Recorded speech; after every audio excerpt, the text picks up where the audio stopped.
Oh, hi, thanks for checking in. I'm still a piece of garbage.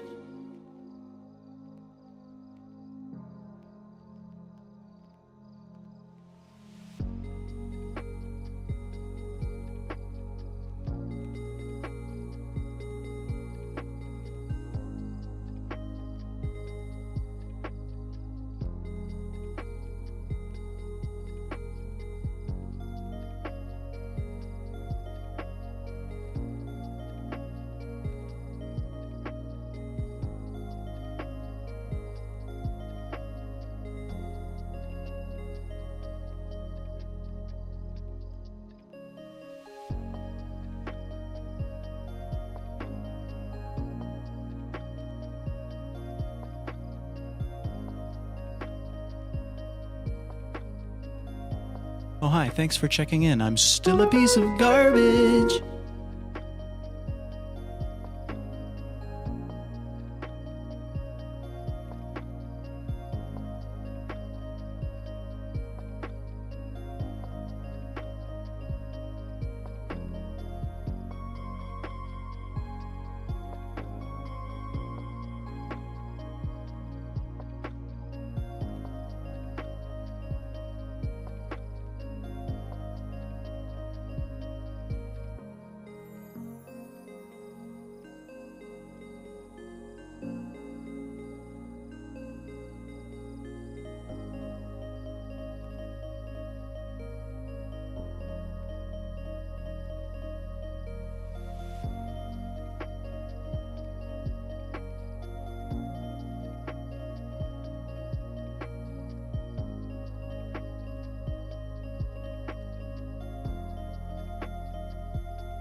All right.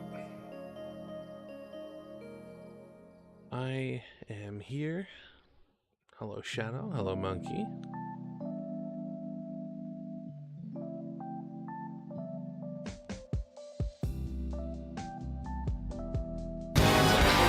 Here I go! Hey, Hyde. This hand of mine is burning red! Its loud roar tells me to grasp victory! Erupting! Burning! Finger!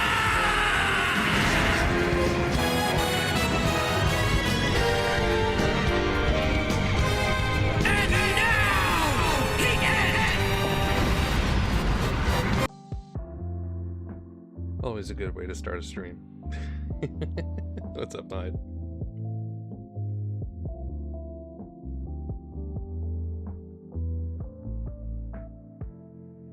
Finger.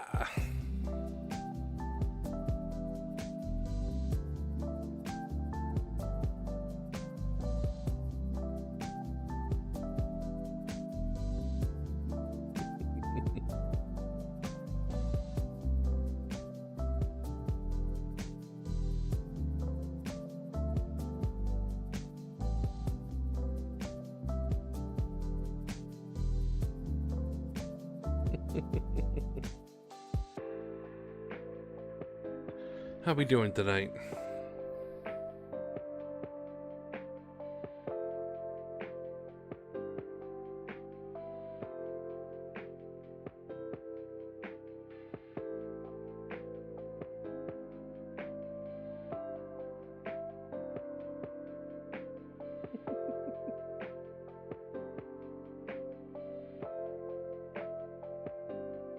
you stream again, you have no way out.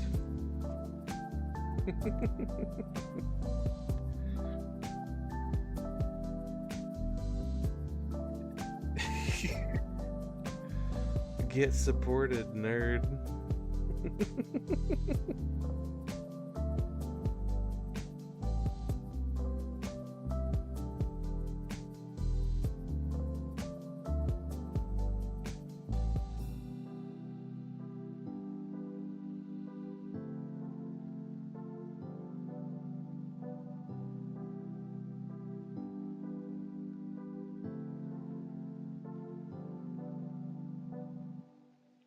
These are for inside of the right leg of the legs.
So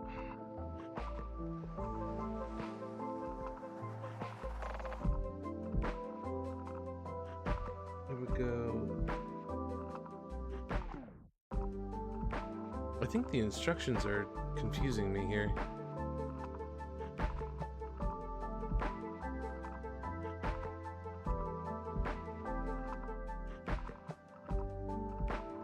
Oh, left leg inside view.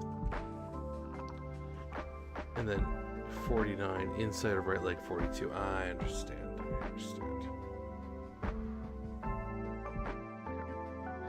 So this one.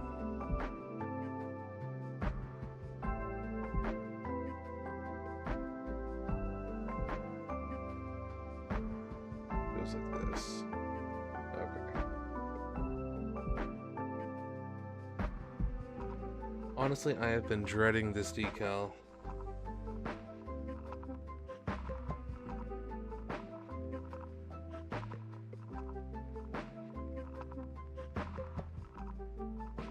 Is that one decal or two?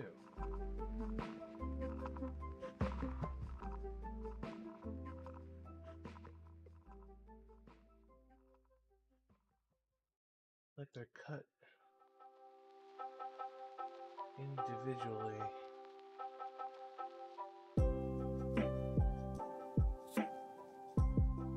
Really sucks. Alright. It's fine. I'll figure it out.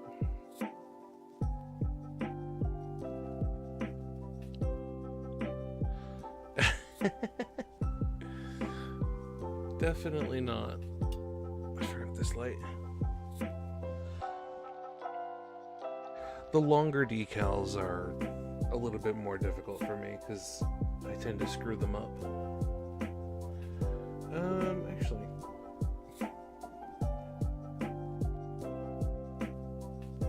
Where does this one go before I even do that? Because it's going to be very much in the way. 41.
50, that's 43 and 47.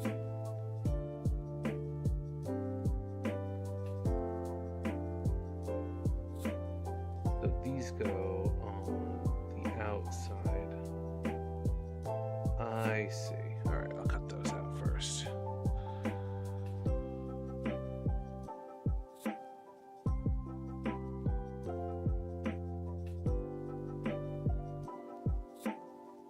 He was, I think he was talking to me, Monkey, because I was saying I didn't want to do the water slide.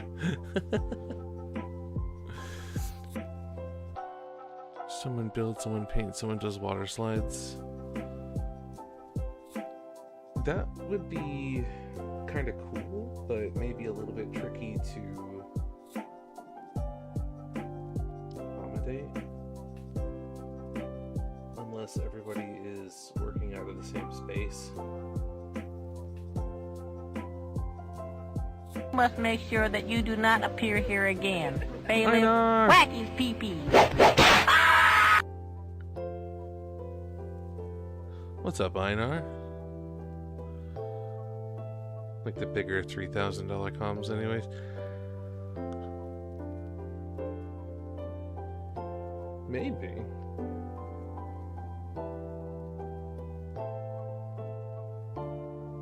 I would hate to be the one who decides who gets what cut, unless it's split evenly.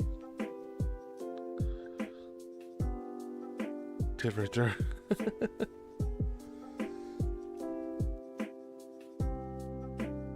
Just getting home from work. I didn't have work today. I don't work on Fridays, thankfully.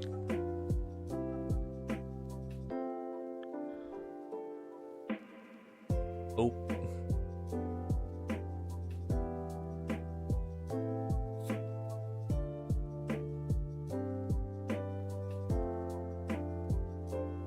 Gotcha.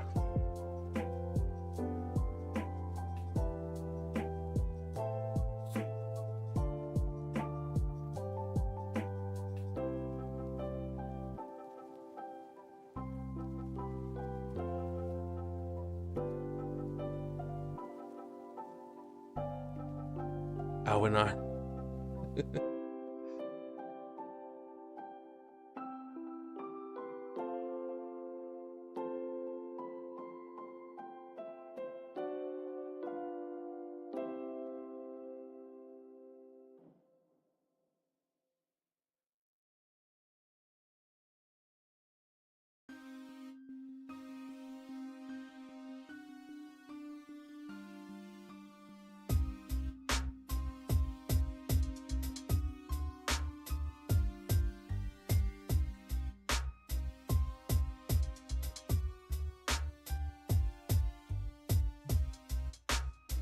Forgot the setter. I've noticed that Delpy's decals without the setter tend to stick pretty fast.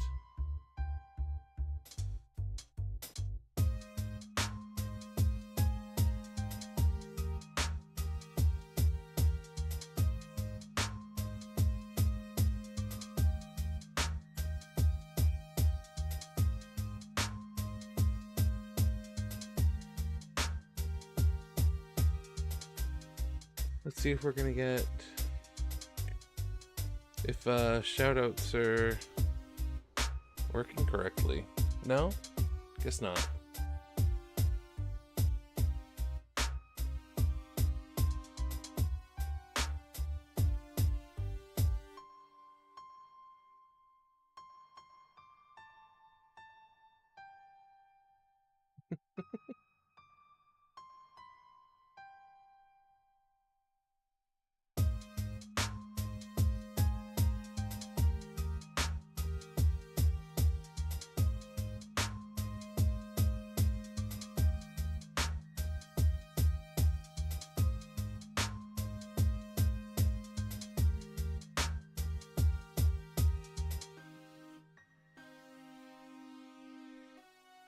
Honestly, I have to...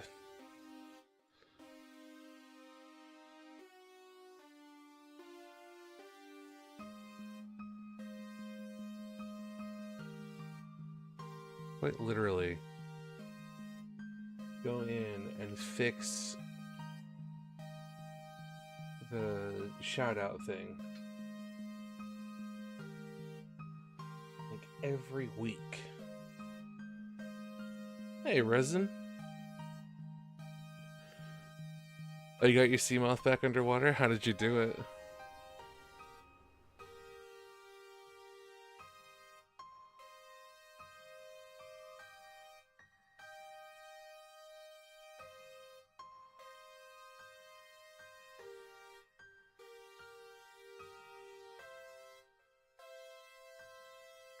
Kicked it?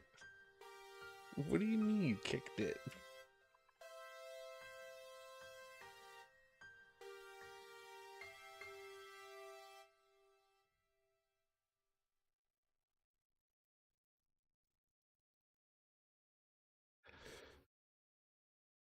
You know what, Monkey? For you to be on a phone and having one good eye working at the moment, for you to only have a typo of one letter, that's pretty damn good.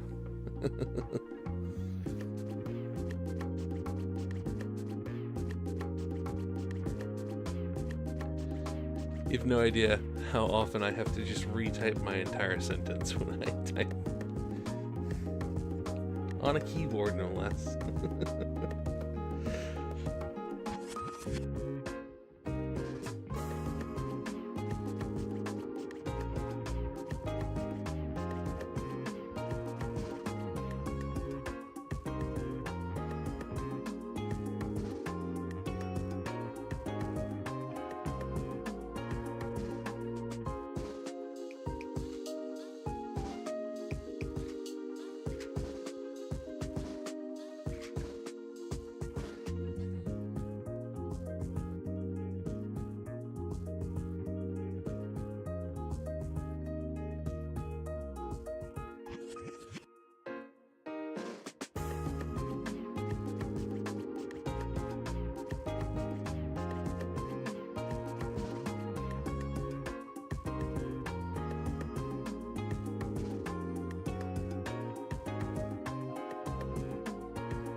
I'm gonna be potentially getting myself a new mouse soon.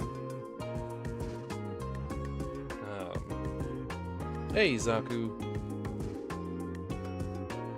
Finally, maybe ditching the Razer mouse for a Corsair one.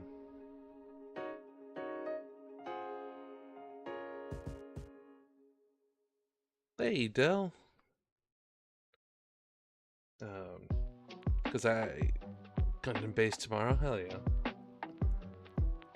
I use the Razer Naga, and I love it, but I've had several of them over the years, and they all end up having the exact same problem, which is the mouse wheel starts to go.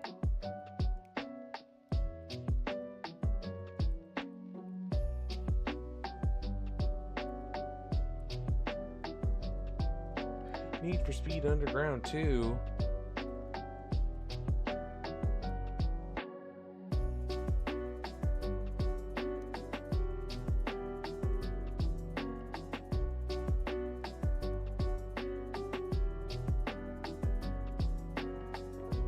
Come on.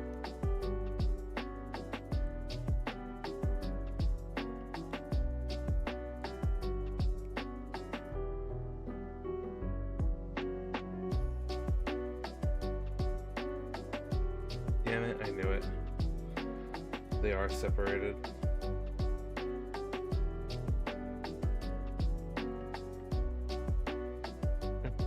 Gotta work fast then.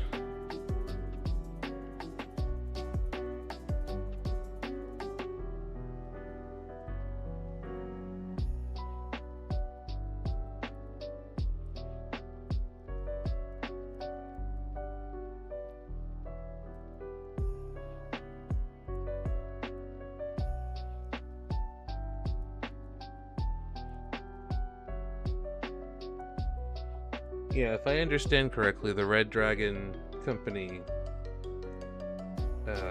produces those mice for Razer. So it's the same mouse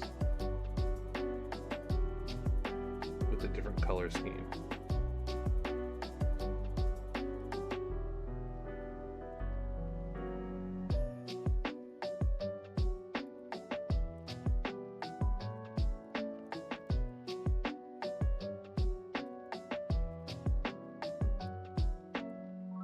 If my information is correct, that is.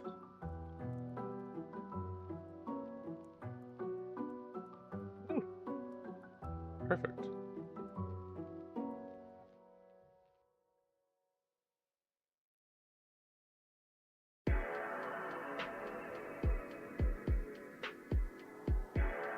Lets you adjust the weight. Interesting. The only mouse that I've ever seen in person that allows you to actively adjust the weight was a I think it was a Steel Series one.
This could potentially be my very last stream for the Sazabi.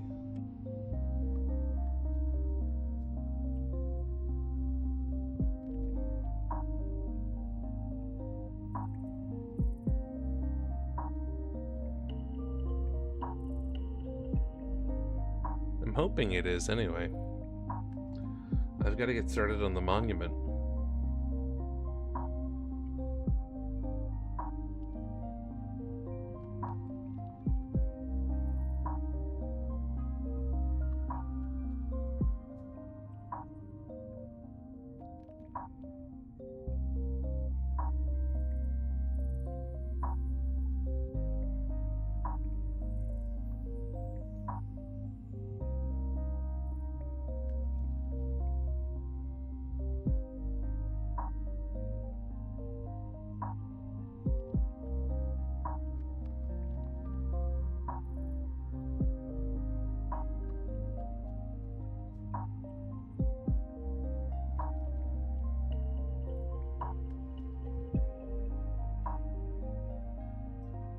I've got just over 2 days before I'm required to post a weekly. Orc, run! A Balrog has come! Kick him in the eye! You shall not fuck with me! What's up, Phoenix? Is it just me, or did that routine get louder somehow?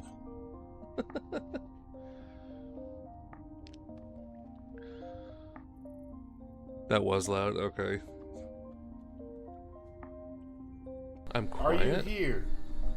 Oh, shoutouts are working again.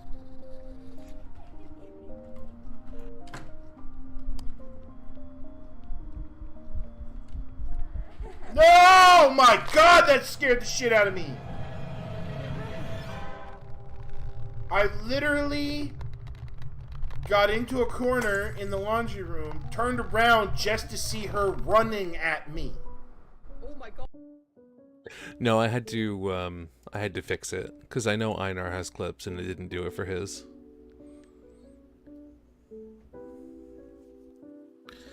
You think I should clear coat over the clear color parts on the Gelgook? Still deciding if I should clear coat over just the chrome parts because I'm kind of scared it might mess with the finish.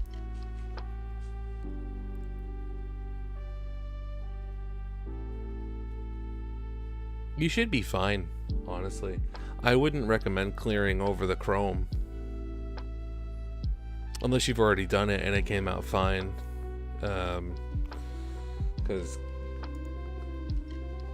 in my experience, clear coat has a habit of taking down the shine on chrome. I don't know about the fusion firm though, because I haven't tried it, but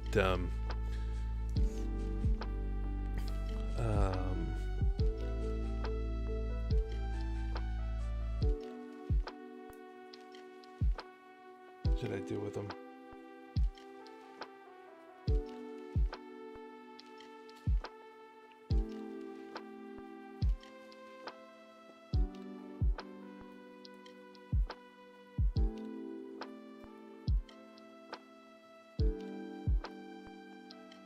And Phoenix, I'll be there shortly.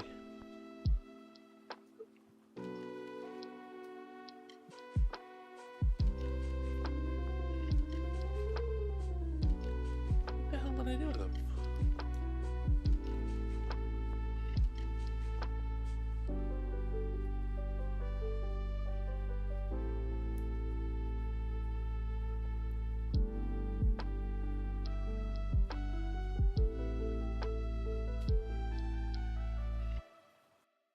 Oh, maybe I didn't keep them. Okay.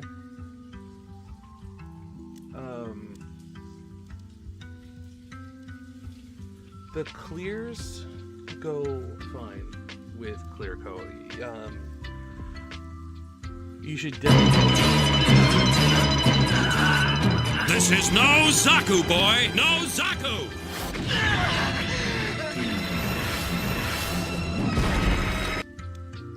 There, I turned. Hey, Chaos. I turned. Yeah, I turned redeems down.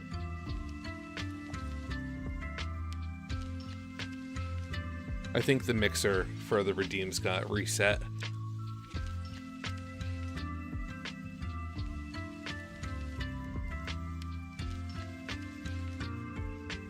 But,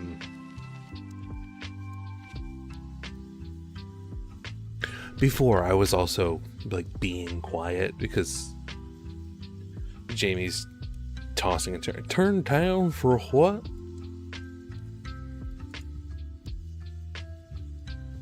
Hello.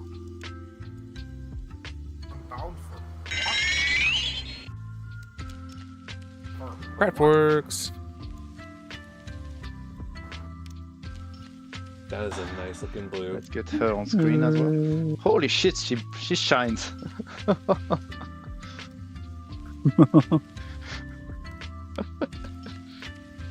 Oh, she rubs up well.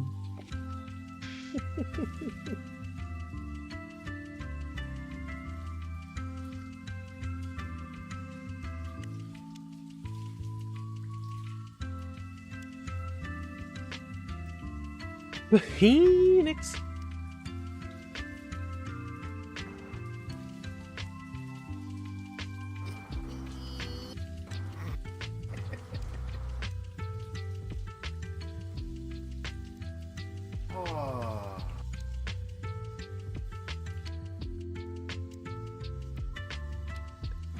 Hello. Oh, hi.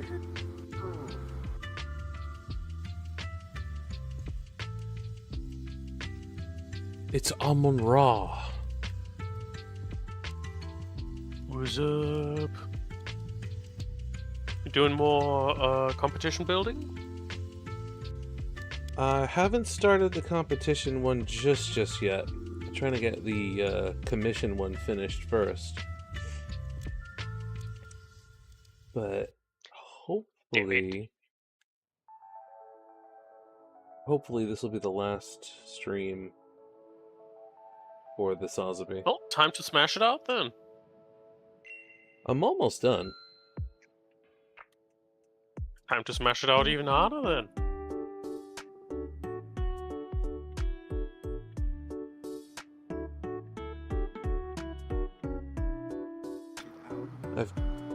I've got to do a...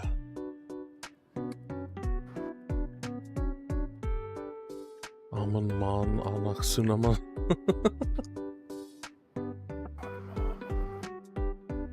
Huh? It's reading chat. Ah, yeah, Oh, yeah. hi, thanks I for see checking Hyde. in. I'm I still see a Hyde piece of doing Hyde things. garbage. Hi, Zesh. Welcome in, everybody.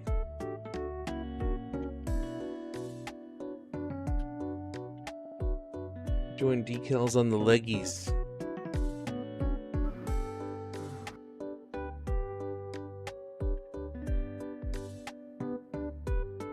Oh yeah.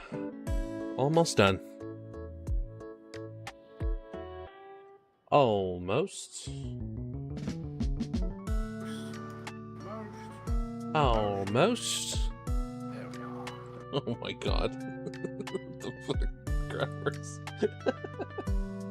Oh yes. Oh yeah. It's nice.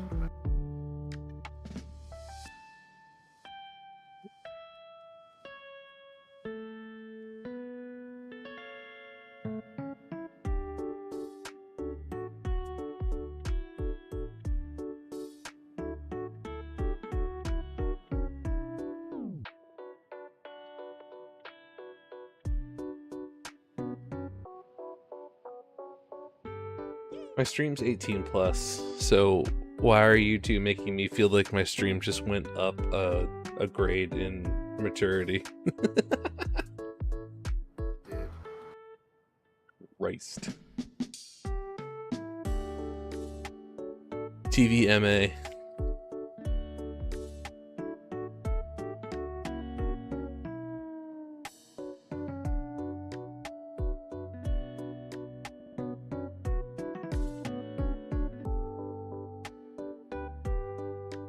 It's weird. Every time. Darkness, my old friend.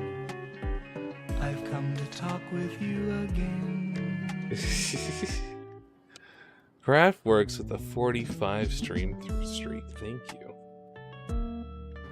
God damn.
I was about to say, remind me what they are because I forgot, but then I remembered that you purposefully didn't tell us. Yep. Oh. No, VC audio's a little low. you're a little low. I don't get why my stuff is all wonky today. Oh well. You're not the first stream that... your stream isn't the first one that where I've encountered faults.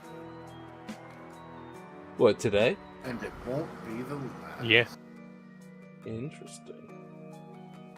Monkey.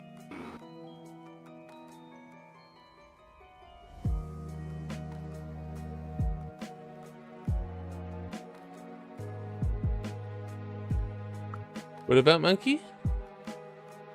Yeah, Oh. it's a monkey. Never mind, it was just I see you. in his beard. What? I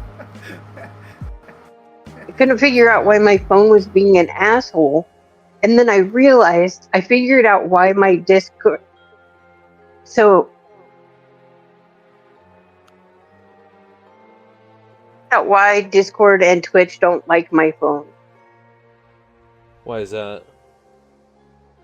I cannot have my Wi-Fi on and have my I can't have the Wi-Fi for the building on, or it won't work. Strange. I wonder if it's blocked on the Wi-Fi for some reason. No, I can use it for everything else. I can use it for Facebook, I can use it for Messenger, I can use it for everything else that Wi-Fi would be needed for my phone. Yeah, it sounds like on the server side, Twitch is banned.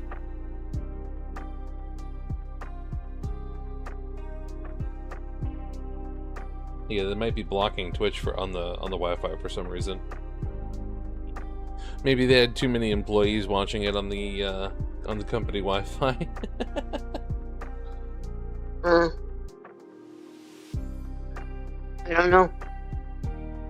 Alright, so I had to turn people watching it and give them, and then be more efficient and give them shit to do. Right? Consider they're understaffed and underpaid. I mean, most people that are slacking off have stuff to do, they're just not doing it.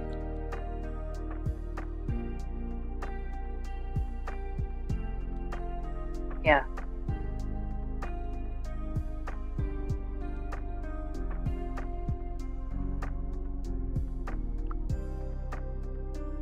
Yeah. No, Efficiency my doesn't age, necessarily require my- slack.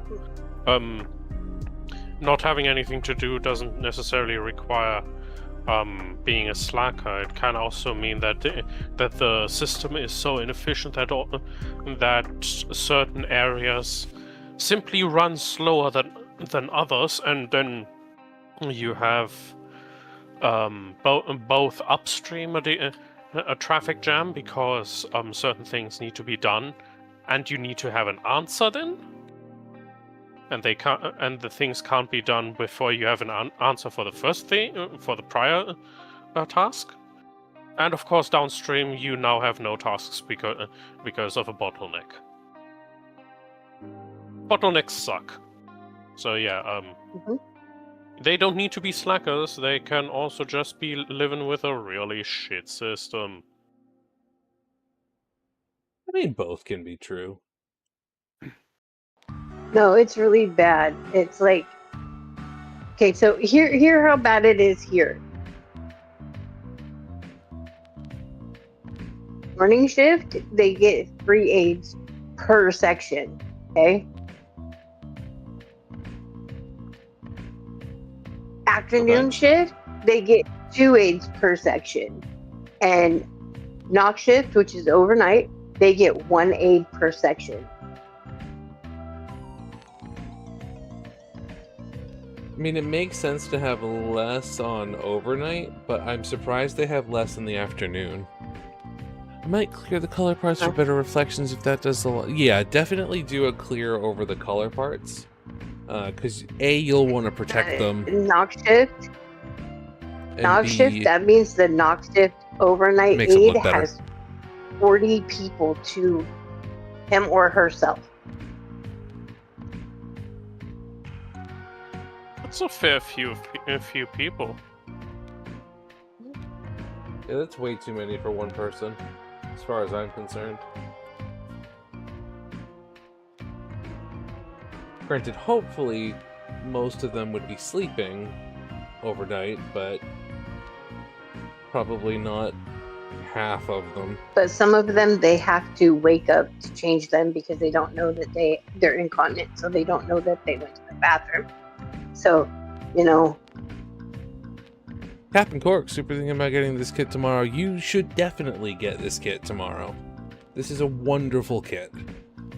What Sazabi? Yeah, the real grade Sazabi. I'll add that to my list. This one's a bit more complicated, Phoenix, but it's a relatively easy build. Plus, even though it's a real grade and it's 1/144th scale, which is the same scale as the high grades that you built, it's much bigger. Well, because the Sazabi. I mean, the Sazabi was a big suit. Hey, Cat. How you doing? Hey, bud. Where are you at? I-4 heading toward Ocala.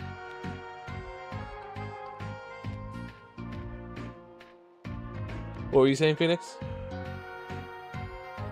I was saying, to be fair, the G-Quux was already small. Like, that was like... Yeah. Honestly, that is smaller than the Perfect Strike Freedom. Debating between this, the new Gundam, or the RX-78 2.0, that's a tough choice. Those are all great kits. But looking at, like, just kind of judging, you probably have maybe just a little bit bigger hands than I do, but probably almost relative similar size. And I can see that that would probably be closer in size to the Perfect Strike than definitely than the G-Quux. That's for sure. It's much bigger than the Perfect Strike Freedom. Okay, well I wouldn't have a problem with it. I don't think you will. I mean, in terms of size. You could always do the high grade. I forget what the actual name of it is, but the core Gundam from Build Divers Re-Rise. Well, there's one that I actually would like to try, and I can't remember the name of it. It's the one that they show a lot when you think of Gundam. The one that they built like that giant version of. Isn't that the RX? The one that they built what? In Japan, they built like a giant version. You talking about the RX-78-2 Grandpa Gundam? Yeah, I think so. So they have had several statues of different Gundams. That one was the first one. And then they also did the Freedom, Unicorn? the New, and the Unicorn. I Unfortunately, don't remember the New. Yeah, it's the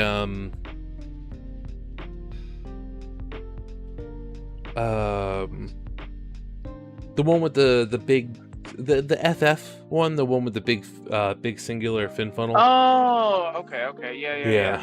So they tore. Yeah, and then they tore down the RX-78, the one that could move. And now they're tearing down the Unicorn, unfortunately. They did put up a new RX-78, I think in Fukuoka, but it doesn't move. It's a statue. Got my first real grade earlier this year and fell in love. Force Impulse. That was my first real grade too. So that is such a good real grade. So Kodiak, I will just say, and actually this goes out to everybody. Put together a list of 5 Gundam kits that you think I would have fun with. And if you're a member of the Discord, DM them to me, and I will add them to my list unless they are already on my list. You heard him, guys. I'm looking to really start building my throne list. Oh my god, I really feel sorry for your wallet. List of He's 5. guaranteed. 5, not 500. 1, 2, 3, 4, 5. You heard him, guys. He's That's a lot of people guaranteeing to giving build you them 5. all. He's gonna build all of them. He's gonna some buy point, every single one. It's gonna take a while. It's gonna take a long ass time. Next week. Sorry for your wallet. Sure. Master Grade Freedom 2.0 is the first one that comes to mind. Way too much pressure in my head. Hold on. Ooh, here's the thing. I'm gonna put them up on my throne, so then people can help crowdfund it so that it'll make my wallet a little lighter, so that I can, or make it easier, so that I'm not necessarily spending every single dime I have. That's the way to do it. Okay. Yep. But I have way too much pressure in my head, guys. I gotta go. Okay. Sleep well and wake, monkey. Have a good night. Less pressure. I will try.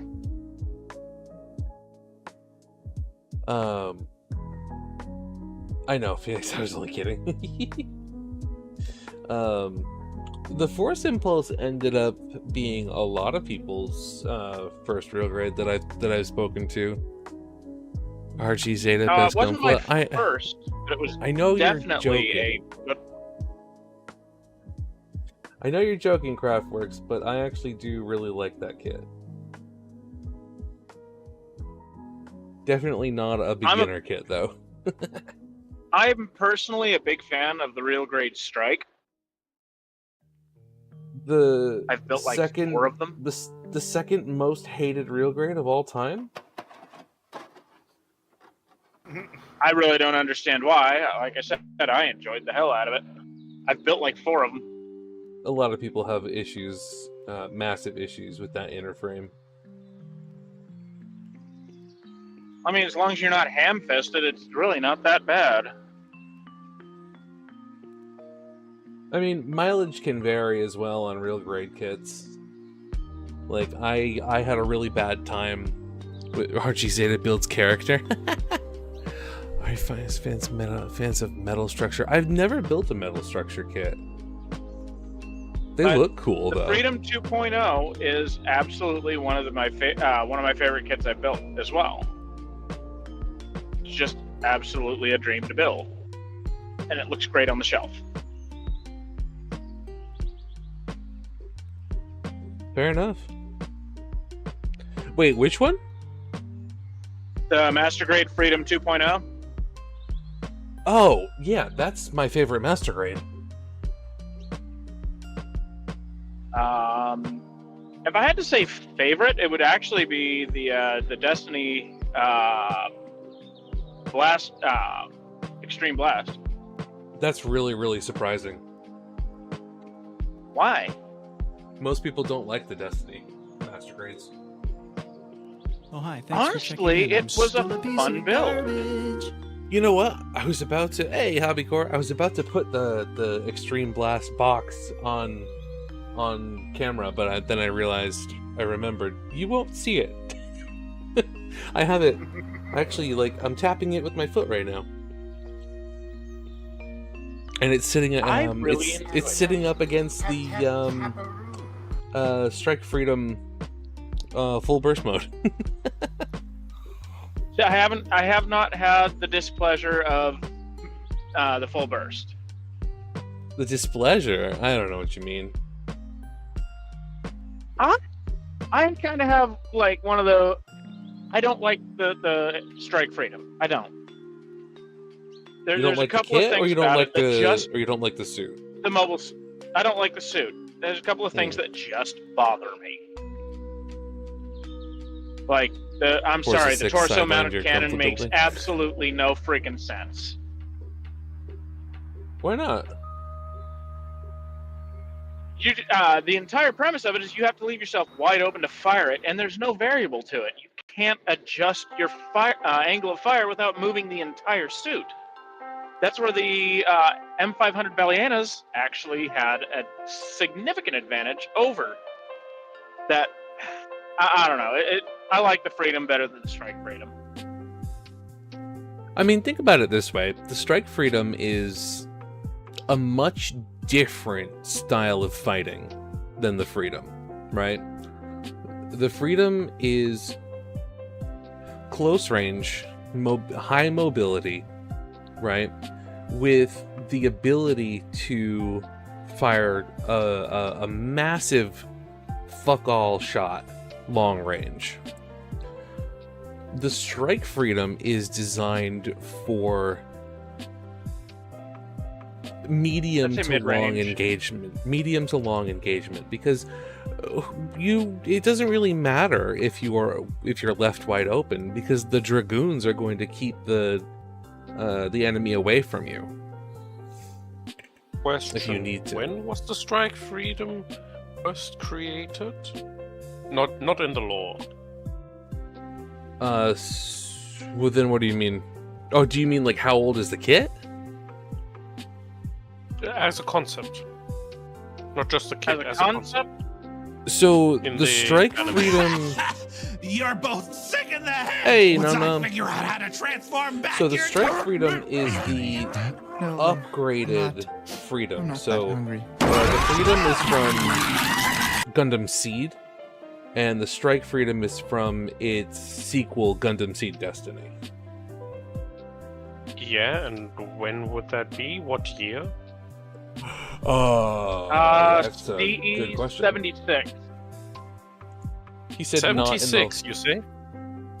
Wait. I He think said he said CE, which stands for Cosmic Era, which is lore. Do you mean that, or do you mean like No, real I year? said not in Yeah. not in law, right? Literally at the start.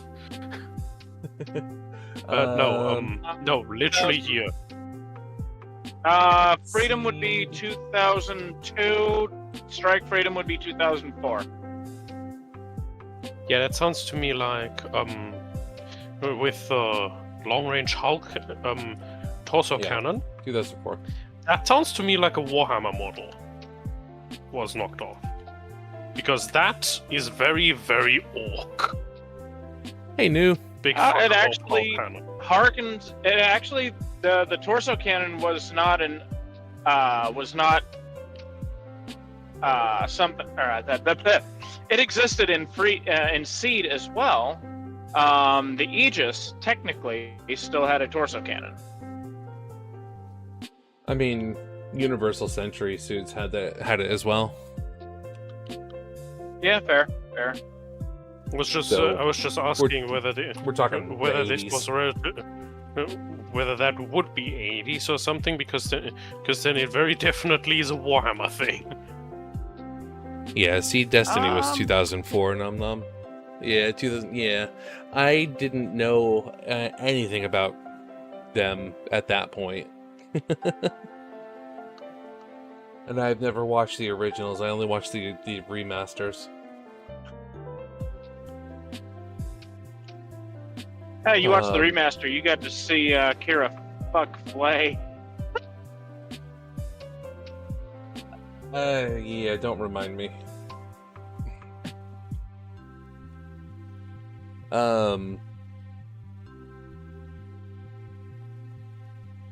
2008, I did buy my very first 1/100 gunpla though, which was from Seed Destiny, even though I knew nothing about it. Which was the Akatsuki, because ooh, shiny. Yeah. Honestly, the Akatsuki makes me laugh. It's just one of those, oh, everybody's moved to beams. There's no more solid weapons. Here, Orb says, go fuck yourself. Mm-hmm. Orb frequently says that. That's why I love Orb.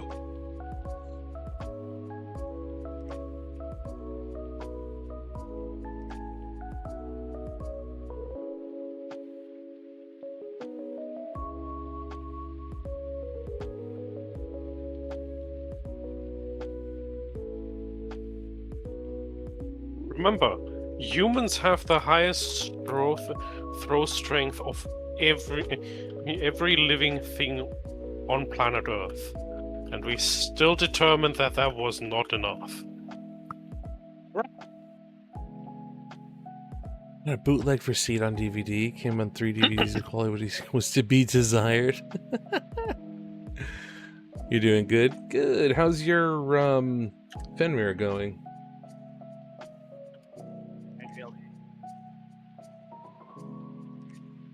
Is he done yet? I mean, there's definitely somebody out there that thought that the 50 cal wasn't enough for a shoulder-fired rifle. Yes, and that way they made the Hecate too.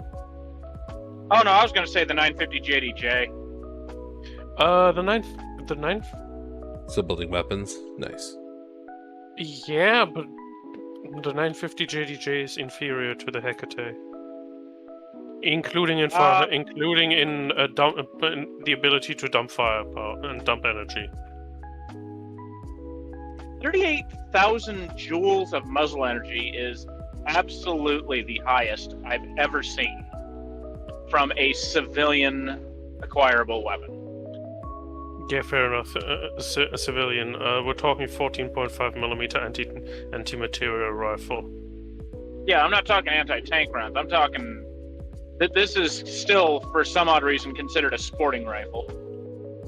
It is a sporting rifle. In some countries.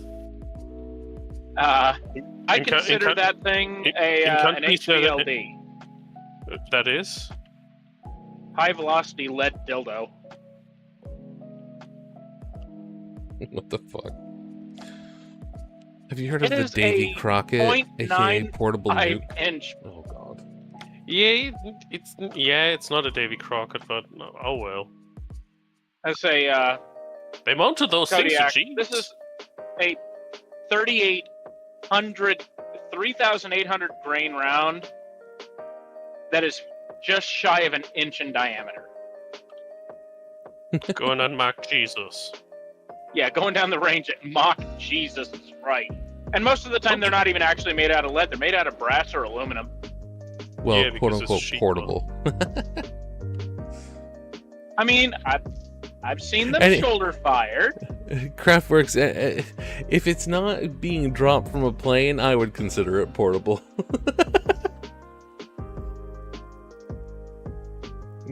Anything short of that. Yeah, no, the big ass rifle the Ukrainians use to poke holes in everything that exists in their general vicinity. Those are also infantry portable with the greatest quotation marks that Microsoft Word will ever permit. Okay, but Funny when your weapon's blast radius is about the same as your range. What a hilarious thought. Come on, just think about it. A depleted uranium core 950 JDJ round would be absolutely diabolical. No, not really, because the gun can't accelerate those things. Chamber pressure. To be able to the chamber pressure will get too high because the round is too heavy. It won't get far enough down the barrel before the powder gets burnt too much. That's why for example, the thing that nearly killed Kentucky Ballistics was a 50 cal slap round reloaded with pistol ammo, with pistol powder instead of rifle powder, which resulted in I believe something like 150,000 something. Was it PSI? Something. I'm spacing on the unit right now. I believe the 50 cal rifles are supposed to have something like, I believe, 53,000 or so foot-pounds? No, whatever unit. I'm spacing on the fucking unit. I don't speak feet that easily. Anyhow, he had about thrice the amount of pressure than he was supposed to have, which detonated his rifle. And yes, he got it replaced by the company owner, because the company owner wanted to know as well what the fuck happened here, because the particular the Serbu that he was firing is over-engineered, so they wanted to know what the fuck happened here, and turned out overloaded. way overloaded. He had the correct amount of grains in there. It wasn't the right powder though. So yeah, no. Depleted uranium 950. No. It will just detonate the rifle because it's too heavy for the rifle. You've not. I'm not sure I agree with that, considering I actually got spec'd out the chambers on those. Yeah, that is true, but again, you have to accelerate them first, and the load is also meant to correspond to just exactly what you're firing there. And with depleted uranium, you're increasing weight so much that I don't know about the powder load being good. Standard load, I mean. I don't know. I'd have to look a little further into that, but I mean, that thing's got quite literally an inch of machine material around the chamber itself, and the barrels are 3/4 inch all the way around. Yeah. Still, you have a fuck ass explosion in there. I have a question. Well, what do you need? Why is anti-material spelled with an E and not an A? Because it's referring to because it's French. Matériel, not material. Fair enough. It's the what it's referring to. Term. What it's referring to is material, as in equipment. That would be the correct word. It's an anti-equipment weapon. You wouldn't just you would shoot it at sandbags, walls, machine guns. Yeah, it's just, if you think about it, you're only supposed to fire it at equipment, but rifle's equipment. Yeah. Body armor's equipment. Yeah, of course, but but anti-tank rifles are specialized for anti-tank work. They're not necessarily meant to be high accuracy at high range, generally. And they get issued different ammo. And anti-material rifles don't necessarily get issued tungsten core ammunition, but they are significantly more capable at longer ranges. I'm picking up what Cat's putting down, though. He's talking about firing them at people.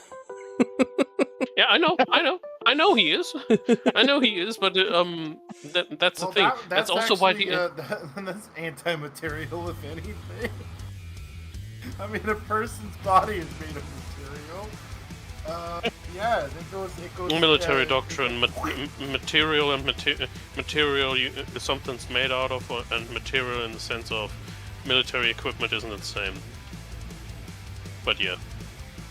Still, fire something like that at a squishy human, and squishy. Yeah, of course you're gonna remove the squishy human. So, yeah, no.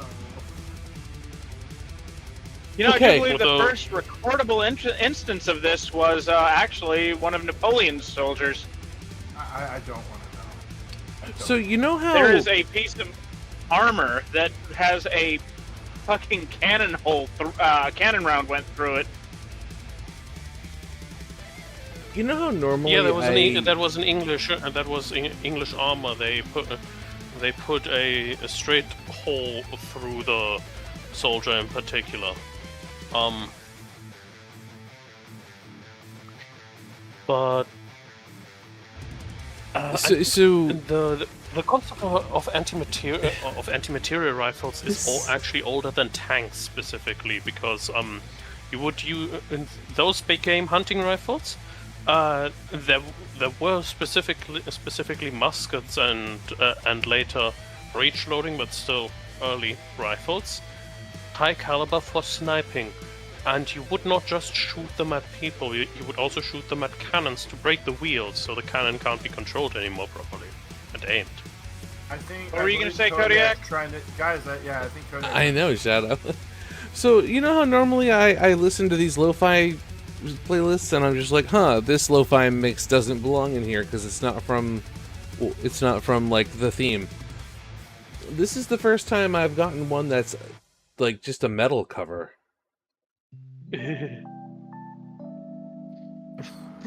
Lo-fi metal, nice. No, it wasn't even lo-fi. It was just straight up a Sonic Adventure metal cover song. Ah, yeah. I mean, these are usually auto-generated mixes, so No, of course no, you're no, gonna no, have stuff in these are made by individual people. Well, that person that needs to lay off the drugs. I think it might be. Therefore, you are. I think it might be the Smart Shuffle recommendations that Spotify has. I just turned that off, and maybe that'll stop it from happening, because it might be veering away from the playlist. I'm not sure. Or that was just put in there by mistake. I would argue, Amon, that if they're creating things like that on drugs, they need to do more drugs. Yeah, maybe not. Depends on the drug. But yeah, anti-material rifles as a concept is significantly older. You would have during the Napoleonic Wars specialized soldiers who would actually be sniping for officers. But hey, they have a big fuck-off rifle. They're gonna shoot it at something else if the officer isn't really visible right now, or dead. And there is an artilleryman right there. Big cannon needs to go away, so puff goes to the artilleryman. Or if he can't aim at the artilleryman properly, there's a big wheel or a cannon. And now potentially the cannon explodes, which takes a lot more than just one artilleryman. You use it to sabotage enemy equipment by either destroying it or damaging it so that it explodes in the enemy's face. For example. Curse of the Great Toyota, I swear it's been all freaking night with this shit. What are they doing? The Yoda's doing for you, or against you? Curse of the Great Toyota. There's always somebody in a gray Toyota going 15 to 20 miles an hour under the speed limit, slowing everybody else down. And it's always a gray Yoda? It's like, I'd say 19 out of 20 times. It's occasionally something else, but that is very rare. Today's gun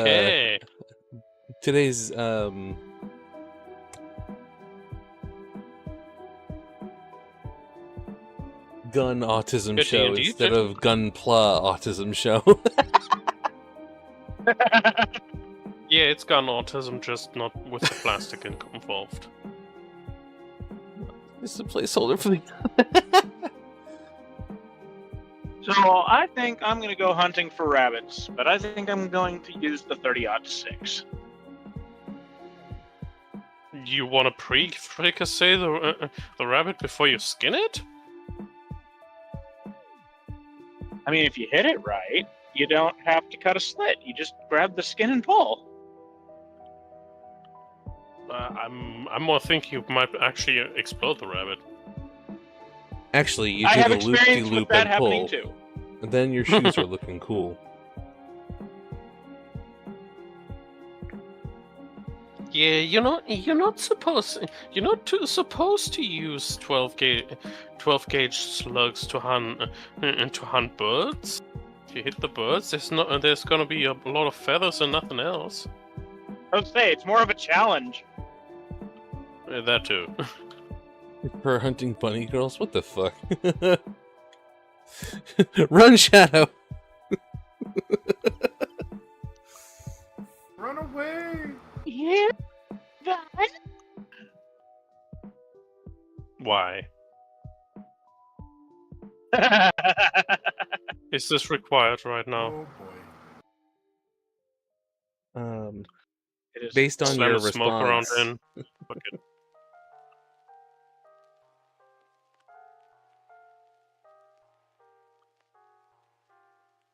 Yo, is that Toy Story? Yeah, it is.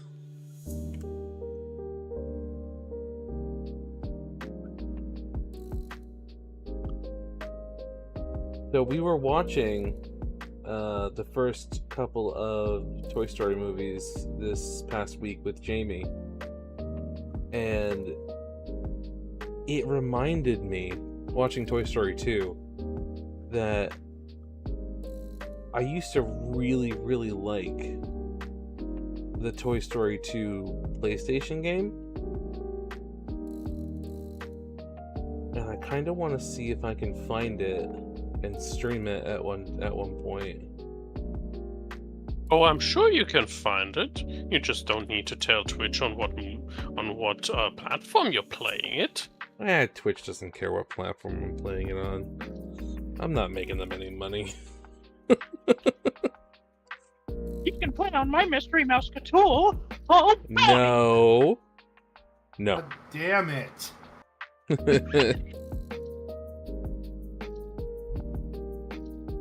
Swear to God, one of these days I'm gonna end up in a loony bin, and your voice is all I'm going to fucking hear.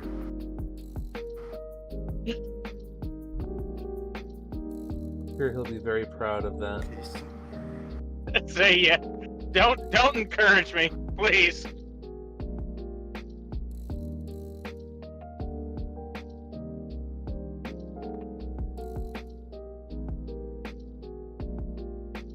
Yeah, well, I just blew up that mansion for the umpteenth time. Kaboom. Yep, it went kaboom boom.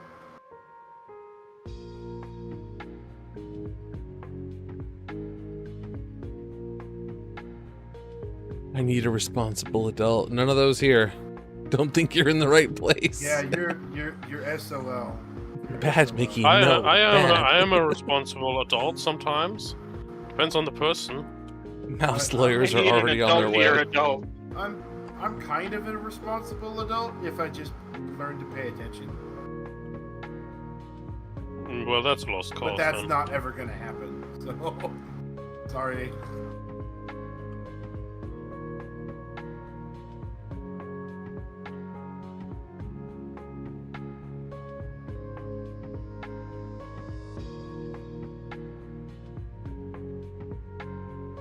Well, it's time to spread some more democracy. Can I ruin your day real quick, everyone? Luckily, this stream is adult. Oh boy. So the current side mission in Helldivers 2 is save a scientist. Particular scientist is a great patriot and eccentric mind. All rumors of him creating human terminate hybrids and cross-species hybridization research are 100% unfounded, according to Command. Oh boy.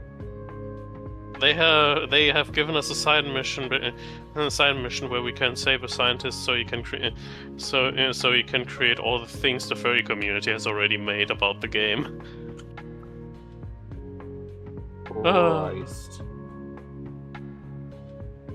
And I'm currently busy doing exactly that. One of the plans that had to be taken was literally due to what the community had done previously. That problem literally solved itself because we put it under siege. Part of the side objective is also succeed against one invasion on a certain planet. That invasion was literally starting from the planet which was liberating itself, because we put it under siege. So every hour it was losing support. So yeah, that did itself. Now we have to take a terminate gloom infested planet though, just to create the security perimeter. Not ideal. Joy. I'm currently on that particular planet. It could be worse.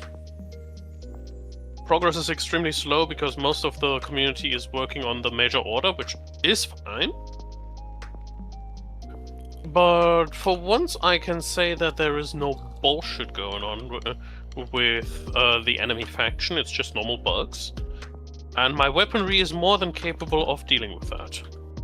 It's not something funky like having to deal with the Congress strain or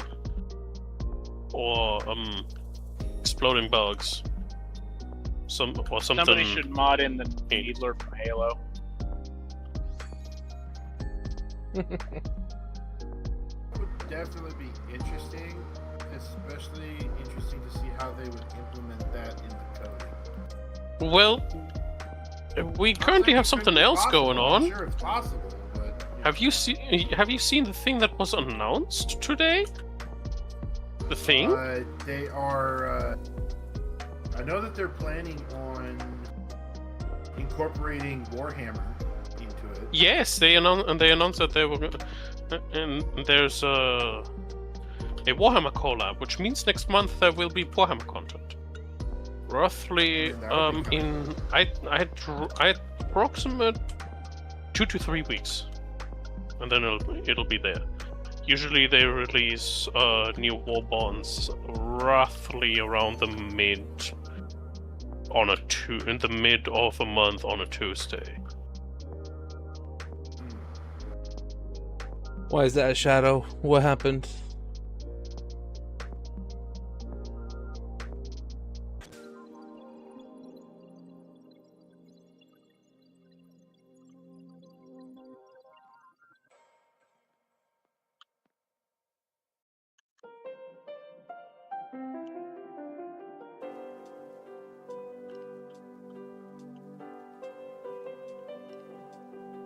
But yeah, I'm currently very pleased with the firepower I have.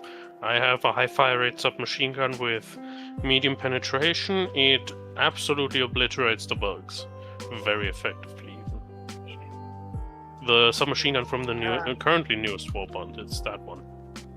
It's very good against termites. I know. Wait, was the All in, newest no Warbond, way, wasn't that the stealth one? No, the newest warbond is the one with the mechs. We have another one. Another mech. 2 mechs. Well, I think I have both of those. But yeah, the mech warbond also has interesting armor sets that make you go faster. But specifically, it also gives you a missile pistol, which I very much like. That's the solo silo, yeah? No, I did not say solo silo. I said missile pistol. Wow. The solo silo is a tertiary weapon. It's a stratagem, and there is a literal short-range ballistic missile in a silo, not a pistol. Huh. Okay. Well, it has been a little while since I've legitimately played the game. Yes. But yeah, it's a lock-on missile. You fire from a pistol. You have 4 missiles in total. 3 reloads. It is very, very powerful. Especially on the automaton front, because it can lock on to so many delightful things like gunships and shoot them down that way. It can also lock onto the strike craft of the squids. I wouldn't bring it against the Terminids since they don't really have gunship-like stuff going around. The only significant flying enemy they have is either a swarm of bullshit, or it's a dragon roach, and that's a Titan class enemy. That's an entirely different class of problem. I identify as a problem. Yeah, we know. I identify you We're as a aware. problem as well. Yeah, I am recognized. The only problem I have with the submachine gun is that by default you only get 6 mags 5 reloads, 1 already pre-installed. And this thing has the 1300 rounds a minute fire rate, so you're running out of ammo very fast. With the medium penetration, it does have the pretty good DPS since it puts that 65 damage it has down. Have a good one, Shadow. Effectively against light targets. But still, Power moves IRL. Oh boy. Is Cobalt not joining us tonight? I don't think Cobalt's usually around too much on Fridays. Well, that needs to be changed.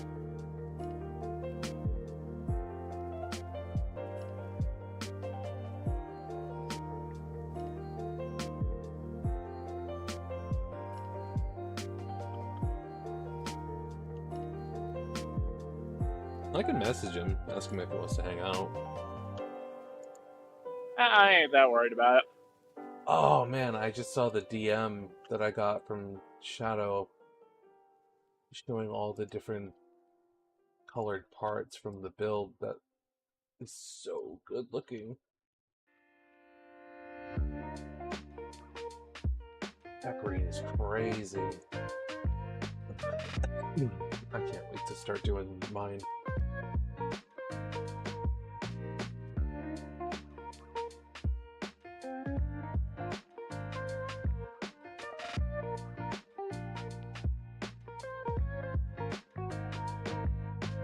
Hello there, big boy. And gone.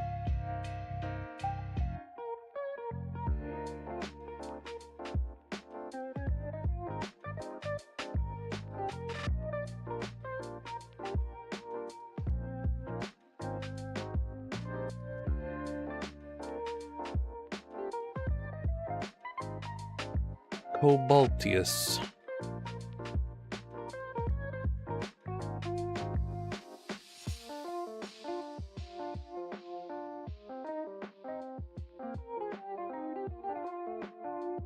So I've dropped more weight. Already? Wow. Yep. As of this morning, 366 pounds. Nice job. And I've also increased my weights at the gym. Which is good. Good thing. It's a lot tougher, but that's what happens when you add weight. But in order to build muscle, you need to do increased weight. You can't just keep doing. I mean, you could, but you're not going to see any like major gains if you're just staying at the same weight. At that point, it's really more so conditioning, kind of keeping yourself at that level. I had a little bit of a workout today. Yeah, I had a little bit of a workout today. Around 50 pounds of weight directly on my shoulders.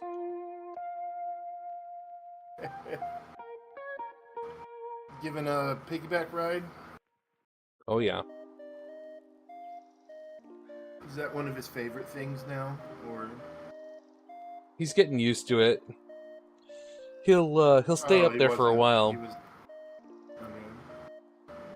Before he was too squirrely, but now he'll stay still long enough for me to like get him up there, and then he'll point to where he wants me to go. Hey, Cosmic, thank you for the lurk, buddy. What's up? So he'll point at where he wants me to go. Boy. And I'll generally follow his instructions, which he absolutely loves. Well, of course he does. He's like, yay, it's working.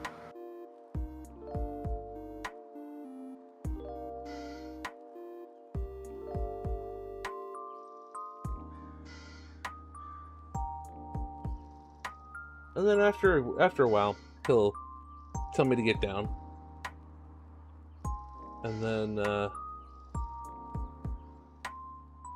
depending on how he does.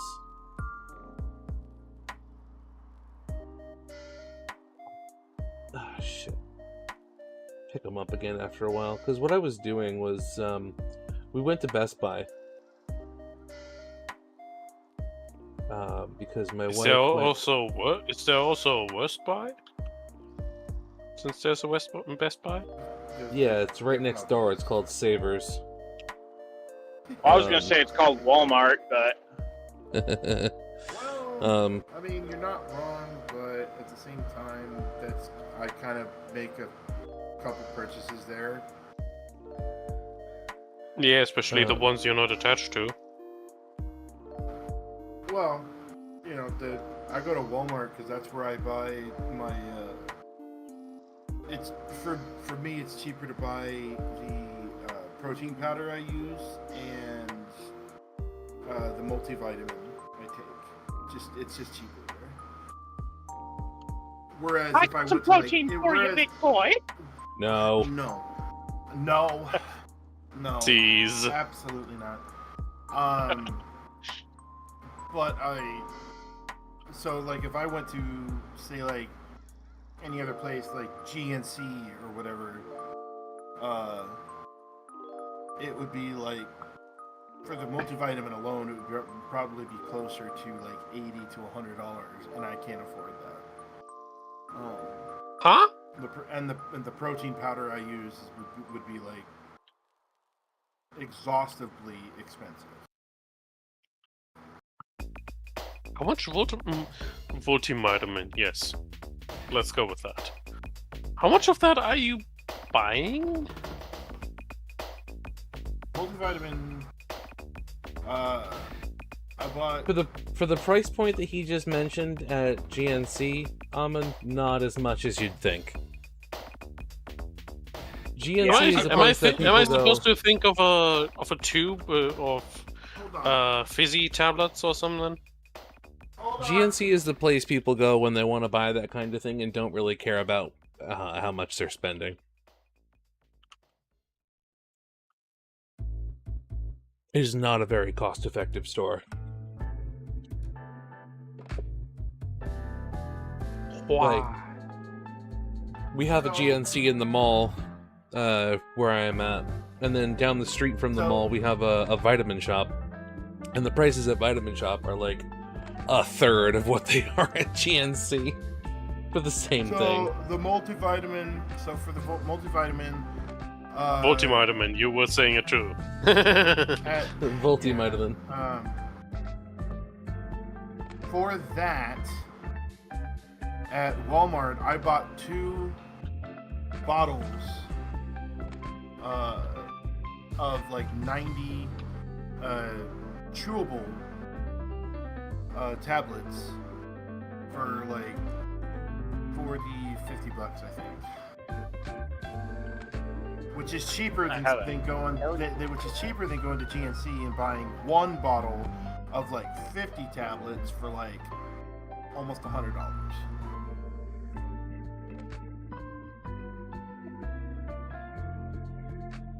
And that's considering GNC same sucks. brand.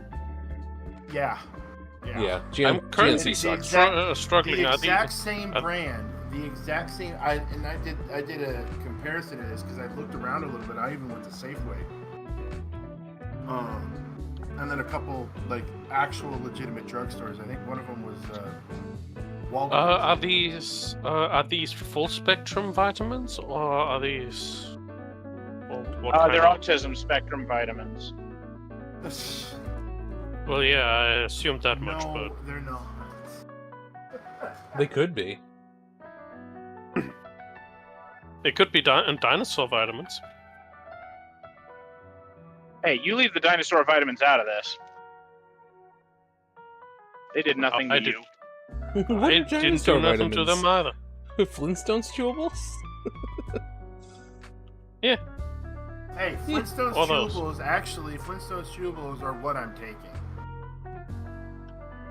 I take 2 I'm of them a every big day. kid now. It's what was recommended by my weight doctor, so I go with his recommendation.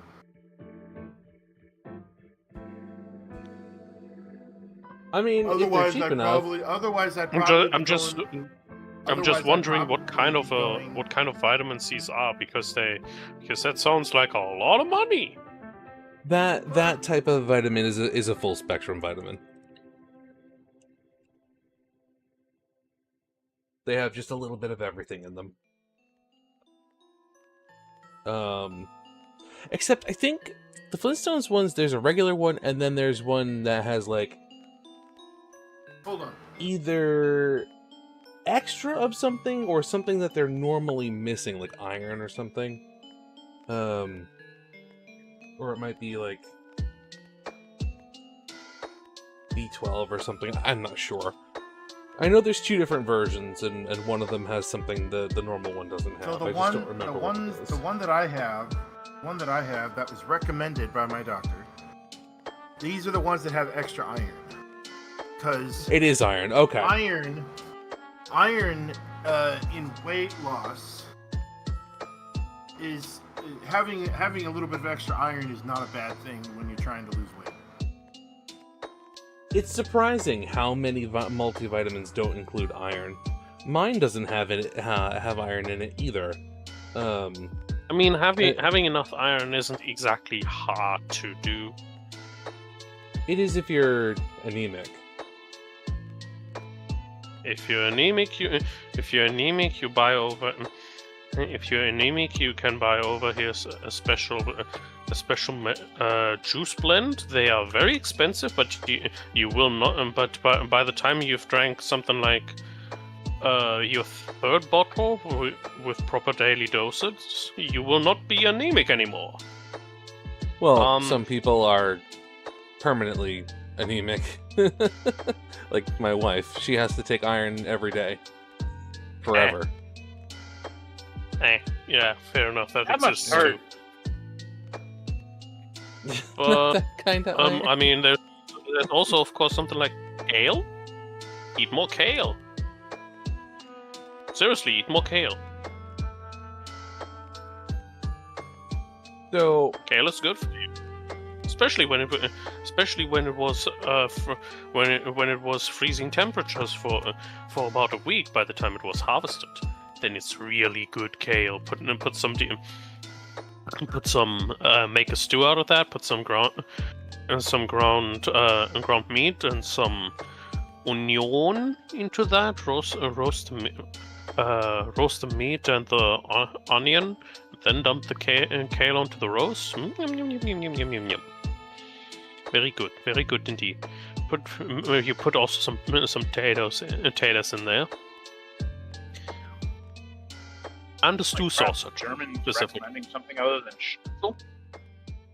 Specifically, you'd also put a stew sausage in that. There it is. That's not even a stereotype. Germans eating nothing. No, seriously, it's seriously, it's a specialized sausage we make that is specifically only meant to be eaten as part of a stew. Because I don't know if you heard a certain way and smoked in a way. I don't know if you heard what You're supposed to boil Kat that said. thing in the pot. Yeah, I know. When I said so she said, "There it is." You're so sick. No. I don't know if you heard what Kat said. What else did he then say? He said Germans eating something other than schnitzel. Oh yeah, I heard that part. I just gracefully ignored it. Yeah.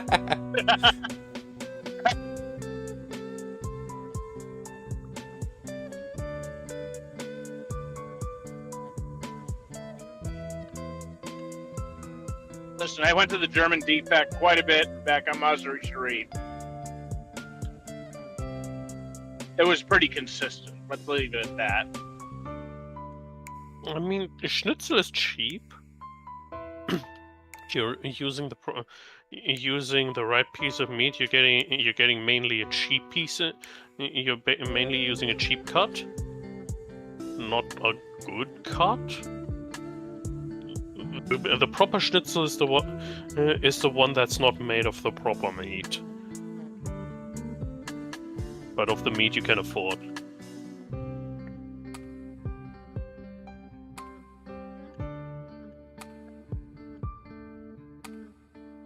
all I can say is that I cannot argue with the results of what I have been doing.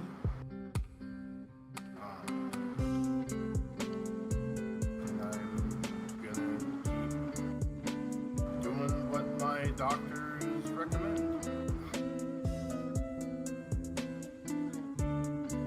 I take that with a grain of salt. Up until like the mid-90s, doctors recommended Camel cigarettes. That's true. I mean, Why specifically Camel? This is true, No but idea. this is a guy that's like this is a doctor that's, you know, he's a specialist in helping people lose weight without having to go immediately to bariatric surgery, which can be very dangerous. All surgery can be dangerous. Literally all. Even hand My Pretty surgery. sure Phoenix wants me to have surgery to remove my voice box at this point. No, no. Just the cords no, that let you I go just- high. No, not vocal surgery. Brain surgery to remove that little tiny part out of your brain so that you never do the Mickey voice ever again. Although that is going to be very tricky because first they'd have to pinpoint exactly where it's coming from.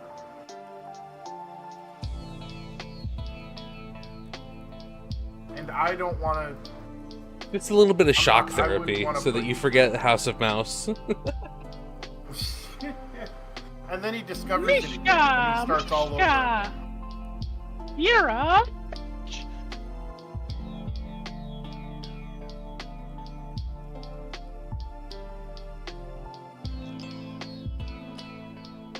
Yeah, I have entirely too much fun with that stuff. Good. Look, I mean, everybody, you know, it's a good thing. Everybody's got something. Everybody's got something.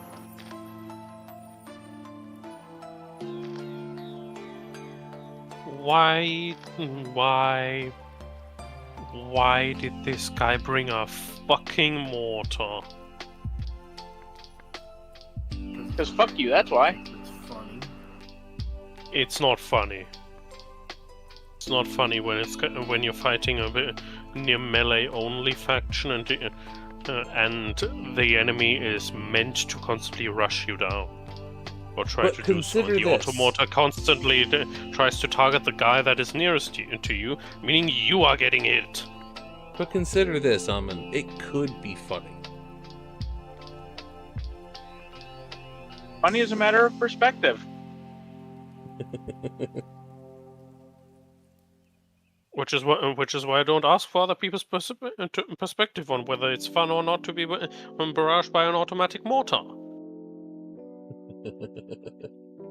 Nobody's asking the Russians whether they like our auto mortars.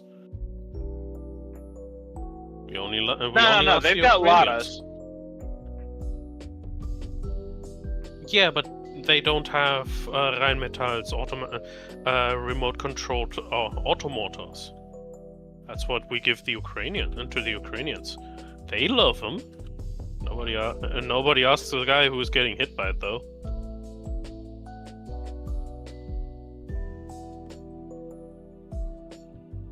True.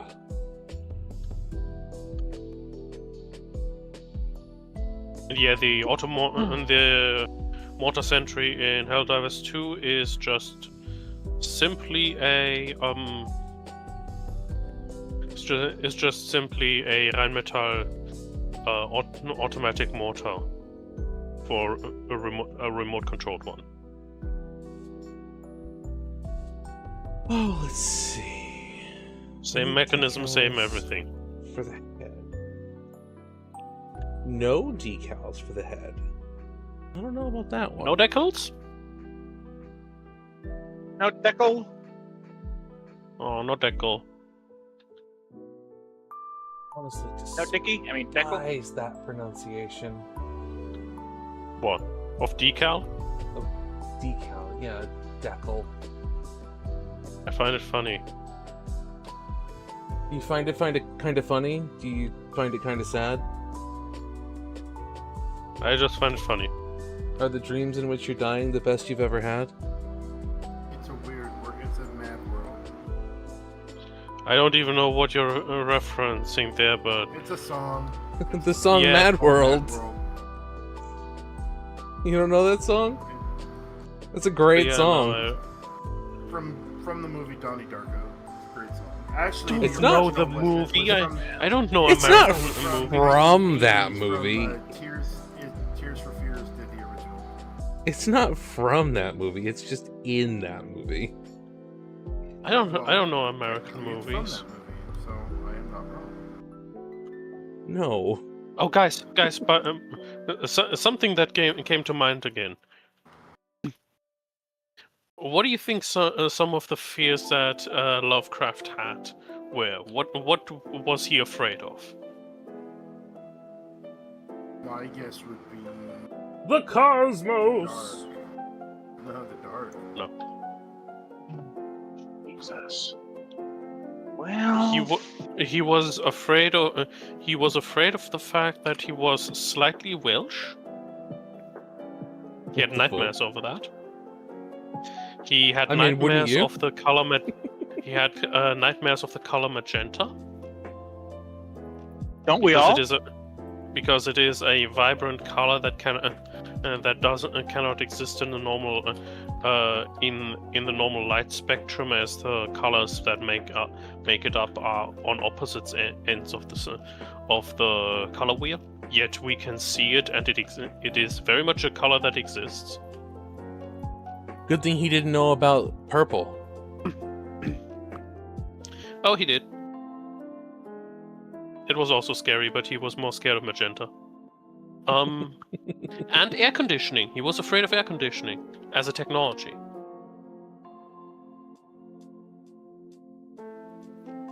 What a freak. Looks like there's gonna be another store delay. I mean, yeah. But yeah, he wrote books specifically because he was afraid of magenta, which would be the color from outer space. One of the books was specifically just a short story about air conditioning, and yeah, the shadow over Innsmouth would be, for fuck's sake,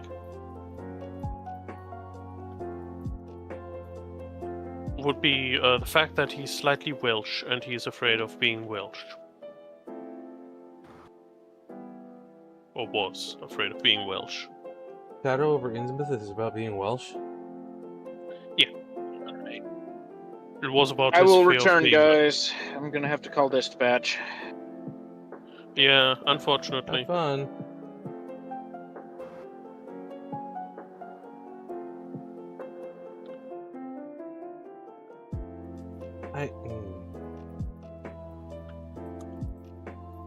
You managed to find the mosquito today in my room. And smashed it. Smash. Yeah, that mosquito got smashed.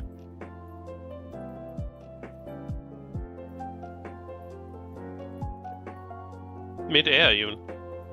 Not on some surface. You know, I'm not playing with simulation damage. My transmission would have been blown several times. Hilarious.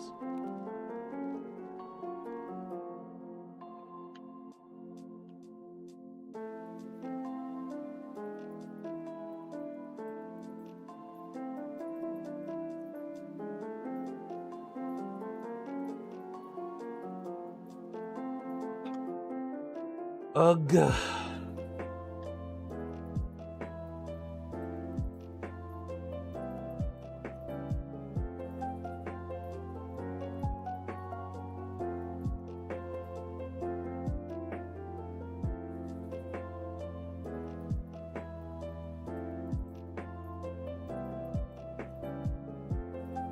Imagine being afraid of an air conditioner.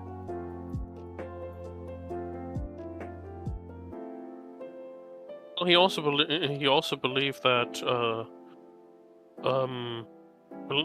I think he believed that black people evolved from moles and Asians from jumping spiders. So, you know.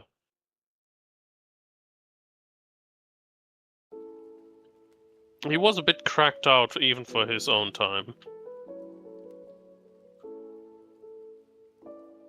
Yeah, I believe it. Oh, also, makes less sense. funny thing.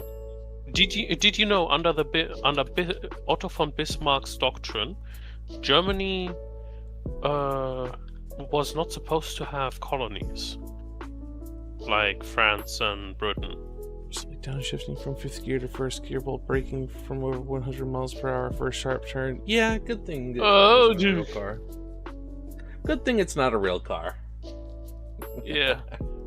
But yeah, under Otto von Bismarck's doctrine, Germany was not supposed to have any colonies, simply just because they wouldn't be worth it at all. Worth it, not worth it in the sense they monetarily they would always be a loss. So just don't bother. And the only reason why Germany had colonies in the first place was simply because it was fashionable. Well, all of those big powers can have colonies. Why shouldn't we? And that was the whole ass reason as to why Germany would have colonies.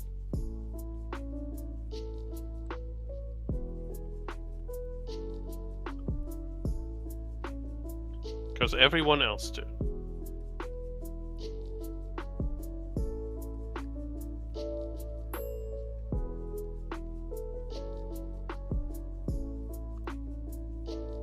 Did you know that we're not allowed to say the name of H.P. Lovecraft's cat on stream? But yeah, because he named it a slur or something. Mm-hmm. Nice. What a weirdo.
Where was this one supposed to go? 50.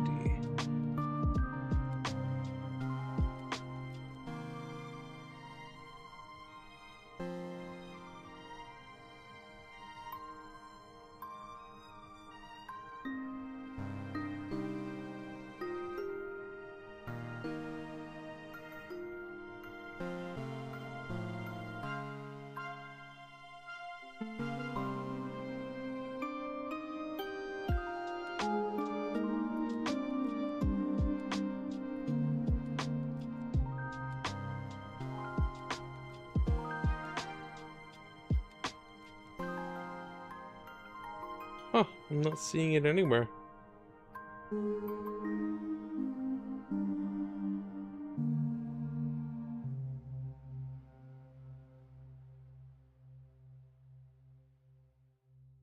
One 24,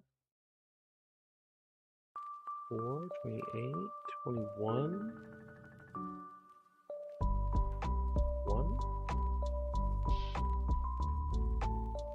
Huh. Weird. Oh, there. Oh! Okay. Oh, I like that, actually. Yeah. Cool.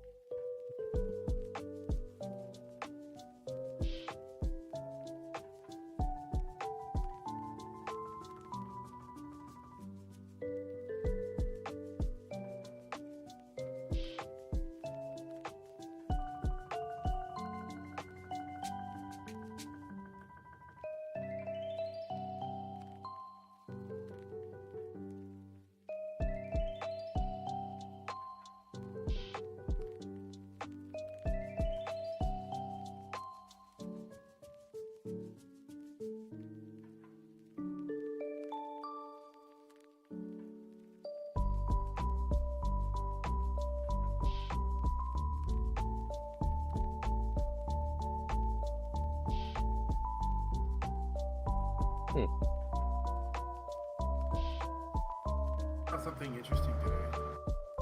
What's that?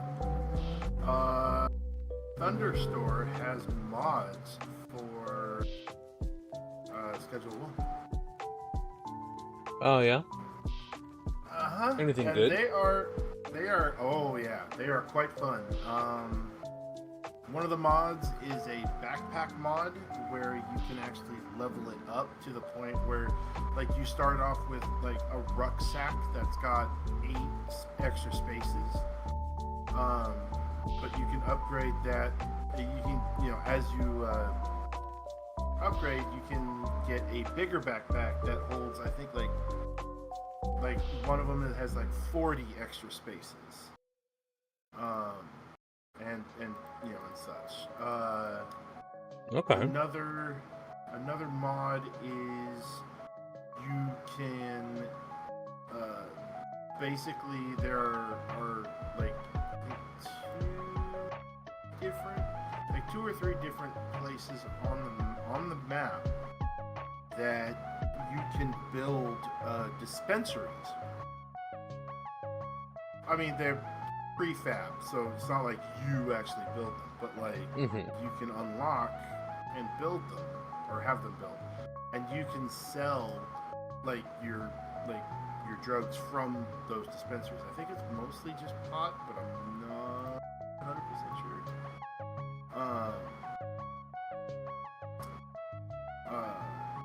Let's see. So that's another one. You can like make people more aggressive when they try to come after you.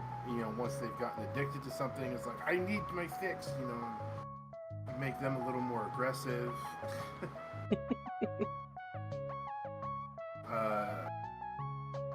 Which would be Do a realism mod. especially if you're, like mostly selling, like, let's say meth or coke or whatever. Yeah, they can tend to get a little more aggressive. There's one that incorporates, like, there's one that makes the police a little smarter and more aggressive towards you. I can't really remember what they said about it, but there could be like more patrols, more aggressive cops. Like when they're chasing you, if you're just under arrest, they might pull out their guns and start shooting you instead of, not doing that. So a realism mod. Gotcha. Well, mod. Well, no, I said a realism mod for the last one, and I'm saying it for this one too. Yeah, probably. Yeah, they make the cops more like American cops.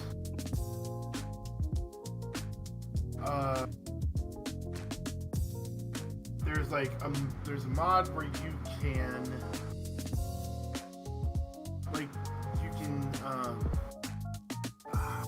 custom stuff with your dealers.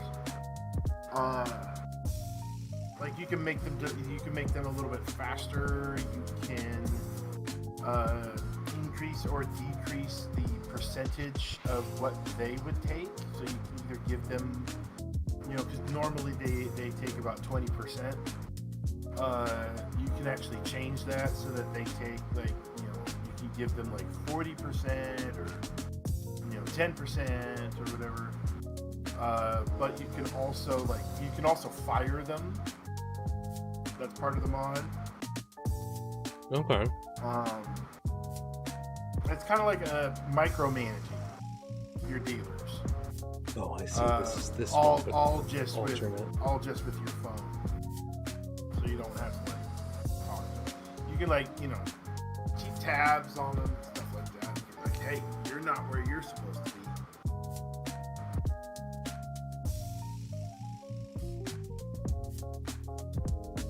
I don't know. There's just a lot of different cool mods. There's one that adds more guns to the game rather than the standard guns that they have, which, to be fair, there's only 3 different types of guns in the game. There's a single shot revolver where you have to cock the hammer after every shot. There's 2 different versions of an M1911. There's a regular standard M1911, and then there's like a gold and black one. And then 1911, my beloved. And then there's a pump shotgun. And then, so from what I understand, is that one of the new guns is like an AK-47, I think, and another one is like an Uzi, I think is one of the others.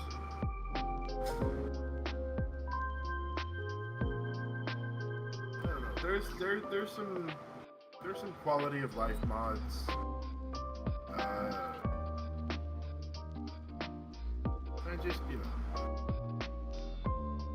I haven't delved too much. Hi, thanks for checking in. I'm still a piece of garbage.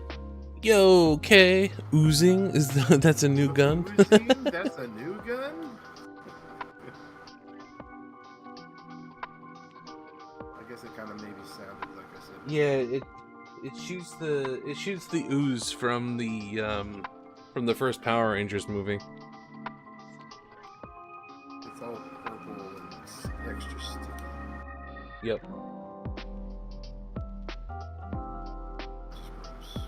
But not in a weird way, because it's a kid's movie. Yeah. Absolutely not. Wow, this is nuts. This is all of the decals that I have left from the Sazabi. I've used almost every single one on the sheet.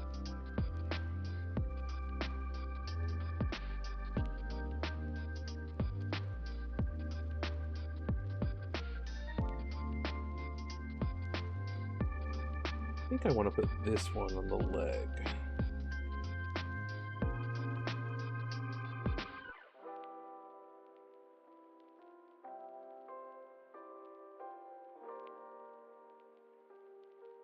We need a machine gunner with 7.62 mm APHE.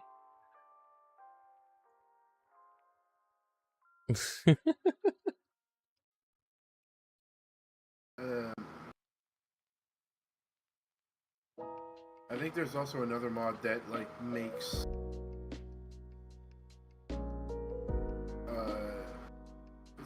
something about like it increases the amount of mixes you can make.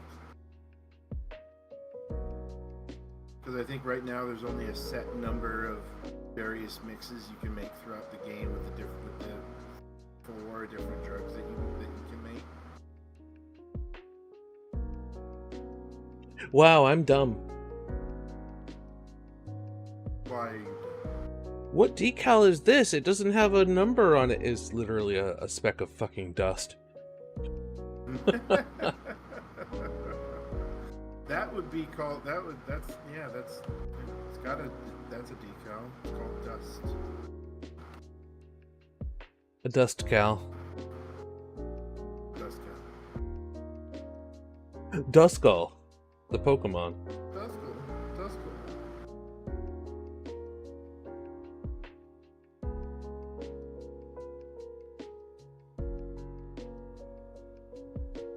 So have you streamed the past couple nights, Kodiak? Passed out last night by accident. I was actually going to start early last night at like 10 o'clock. And then I was having trouble. I didn't see you on, and I'm like, oh, yeah. Okay, well he's taking away from himself. I had OBS open, I had Mix It Up open, I had my music going, and I was like, you know what? I'm having a little bit of trouble closing my eyes, so I'll set an alarm and I'll take a 15-minute power nap. Nah. I woke up at 2 a.m. It's just like your body's like, nah, dude. Nah. I woke up at 2 a.m. with my jaw clenched, my head in my hands, my neck and my shoulders on fire. Yeah. And I was just like, oh, fuck my life.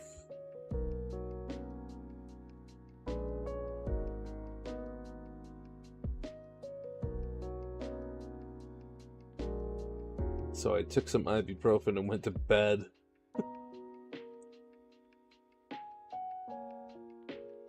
GST aerial main body almost done. Broke the O-ring for the shoulder armor. Now I forever gotta stress my... Oh, that sucks. Well, if there's anything I know, it's broken parts.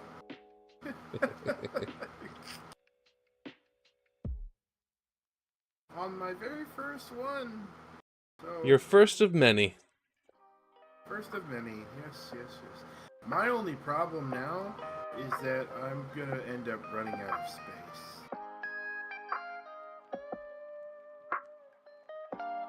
Oh, so the problem that I have right Where to now. put them. Yeah. Yeah. I need to get shelving units. I need to maybe see if I can put some shelves up on the wall. Get like a couple of display cases maybe if I have the space for that. I will give myself this, though. In the 7 years... Well, 6 years... the 6 constant years I've been doing this, I've never broken a V-fin. Knock wood. Did you see the SNA Galahad color scheme? Yes, I did. And I got really annoyed when I saw it. Because now I have to buy it.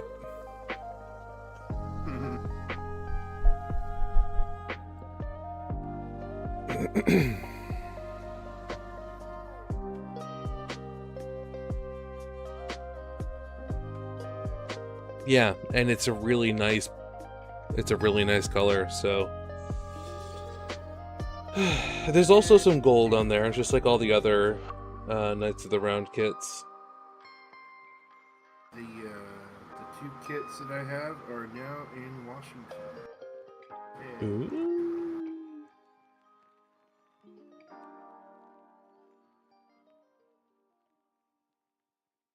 When are they supposed to get to you? I have no idea. New Type says that they have a 2 to 6 day turnaround, but it's business days. And I ordered them Wednesday. Well, doesn't the shipping notification give you an estimated delivery date? Yeah, it says the 27th, but it said something similar the last time, and they showed up like three or 4 days early.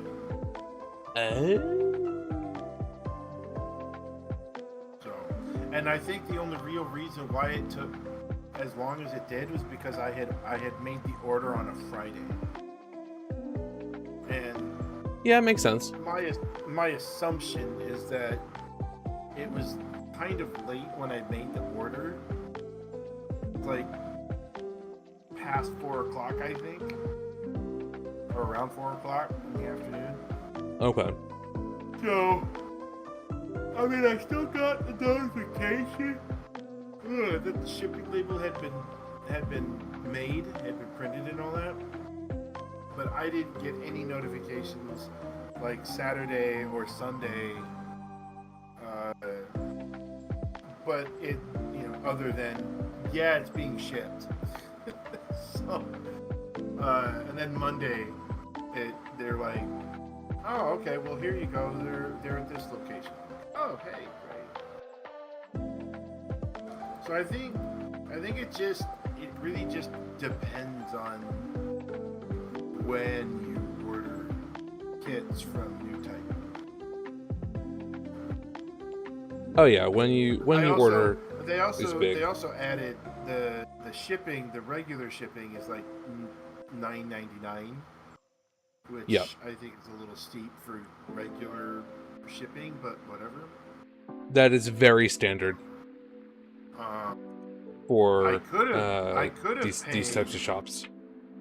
I could have paid $19.99 to have the shipping expedited, but I'm not giving them extra money. Not like that. Honestly, don't bother, because it's only expedited really not shipping. Too much of a rush anyway. Yeah, but it's only expedited shipping after processing time, which is the part that people always forget about. So it's never as fast as you think it's going to be. Yeah. Like I Lucky said, this I'm month in no all the rush. good scotch I've got, let's see, all of next week is, I mean, I'm sure it'll probably be here by next week anyway. But like, I can put together one kit and, like a day or two. Like, I'm really surprised at how quickly not only the G-Quaks, but the Perfect Strike, how quickly those builds went, as opposed to, the MG Strike.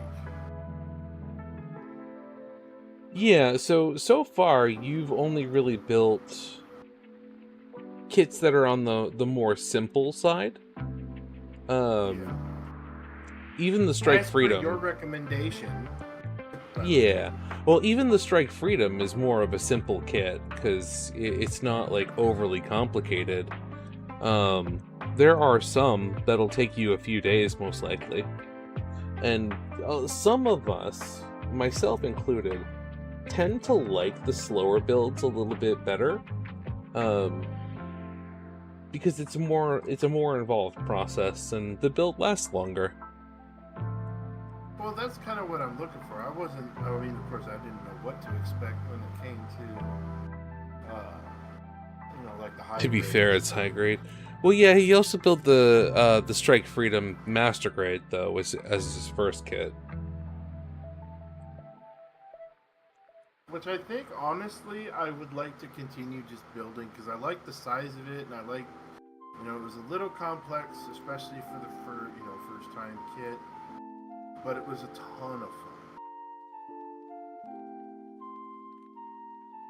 MG Balver comp build takes around 3 weeks. Stop trolling.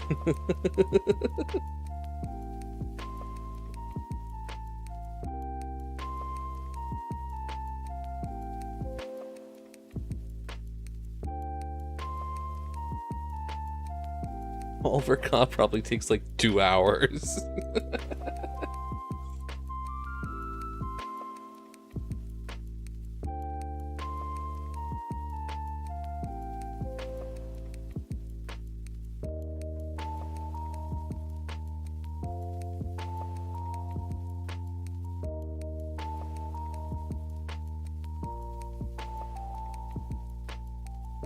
Oh god.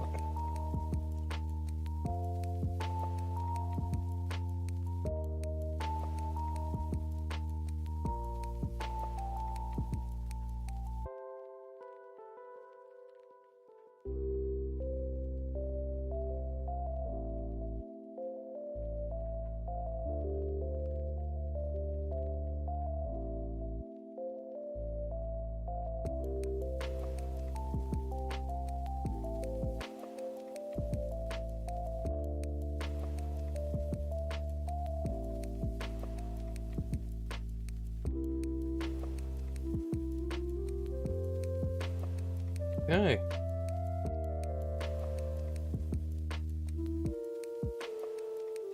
There he is. The Sazabi is complete. Woo! Holy crap, that looks amazing. He's a shiny boy. Shiny. Shiny boy, shiny boy. Oh, oh.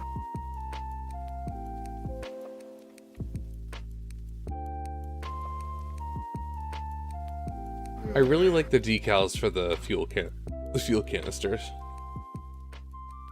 This hand of mine glows with an awesome power! It's burning grip tells me to defeat you! Take this, my love, my anger, and all of my sorrow! Shining Finger Sword! Go, go, go!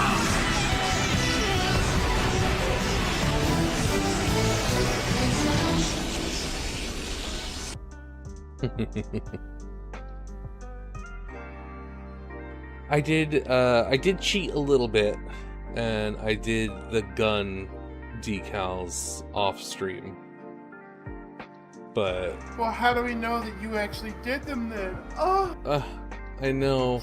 I could have just purchased this gun in these custom Yeah. colors. could have been a, yeah. You could have just gone to the model store and be like, yeah, these are the colors I want. And decals. Do you have that? It's like, yes, we do. Thanks, Nom Nom. I am very happy with it. Everything does look good. Everything does look good. And you're finished. So now you can start on the next one. Yeah. Which is your, I believe, the competition, yeah? Yeah, the competition build can finally begin. The only thing left to do... Give you for that? 4 months. Ooh. Yeah. And I've got to get going on it because I have just over 48 hours left to post a weekly update.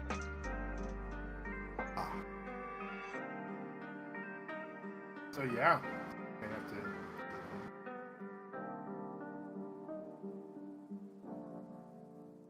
Jump on it. Jump on it. Do, do, do, do, do, do.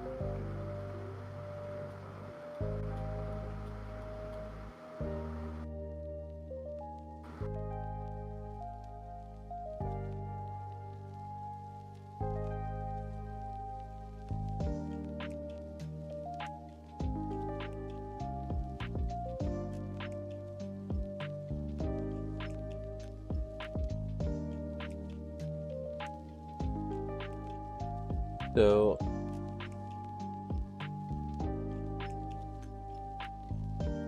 the only thing really left to do with the Sazabi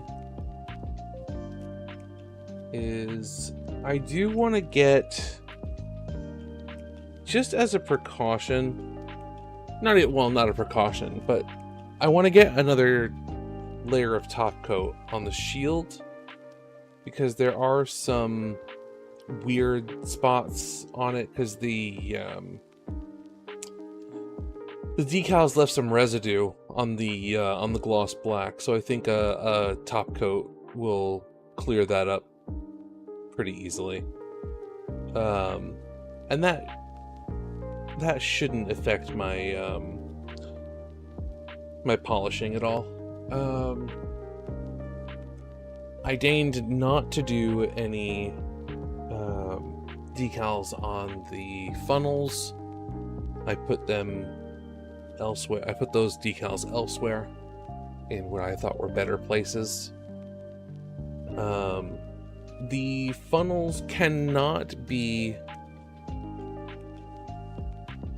put into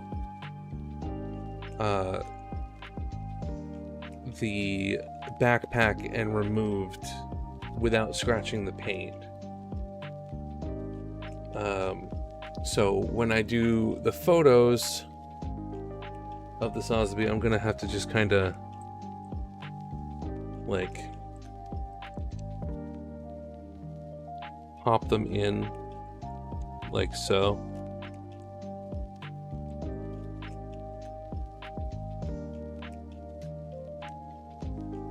Without locking them, which hopefully won't look terrible. Because I had to repair one of them. Well, I had to repair the paint anyway.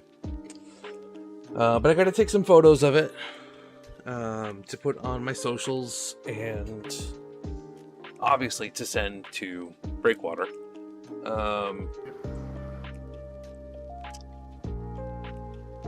And then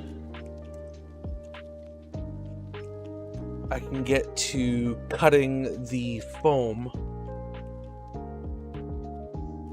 for the packing. And I'll need to buy some more bubble wrap. I've got plenty of foam, so I shouldn't need to buy another piece.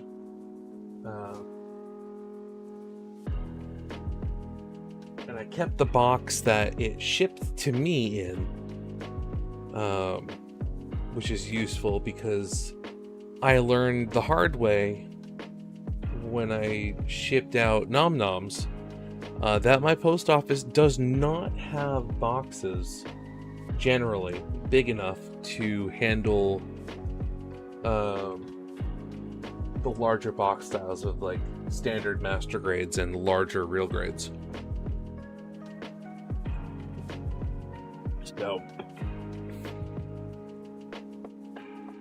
I think in the future, I mean, obviously with like what Kat's doing, where Kat's sending me the model that I'm going to be building in like a decked out case, so it'll be protected. Otherwise, I think instead of having people send me the model, I'm just going to have them pay me for the model itself, unless they have one that they really want to send me, just so that I can make sure that I have a decent sized box that isn't too big. Like I would never have sent the Hainu in the box that you sent me, Nom Nom, because it was a huge box because you sent 2 kids. Because they charge not only by weight but also by size. So the box that I have it's a good size.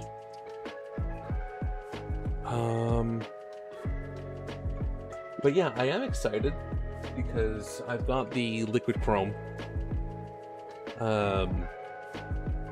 And seeing what it looks like from the pictures that Shadow sent, I'm really excited to use this stuff. And knowing that it's alcohol based and not a lacquer is really nice. So this is, from looking at the ingredients, this is almost the same as what's inside a Molotow chrome marker.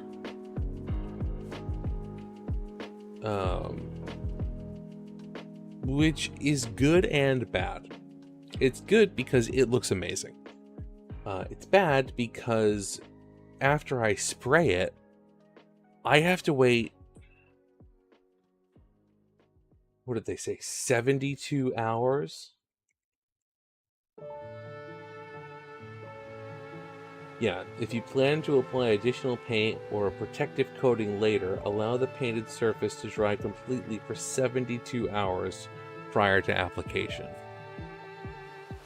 That's a really long time.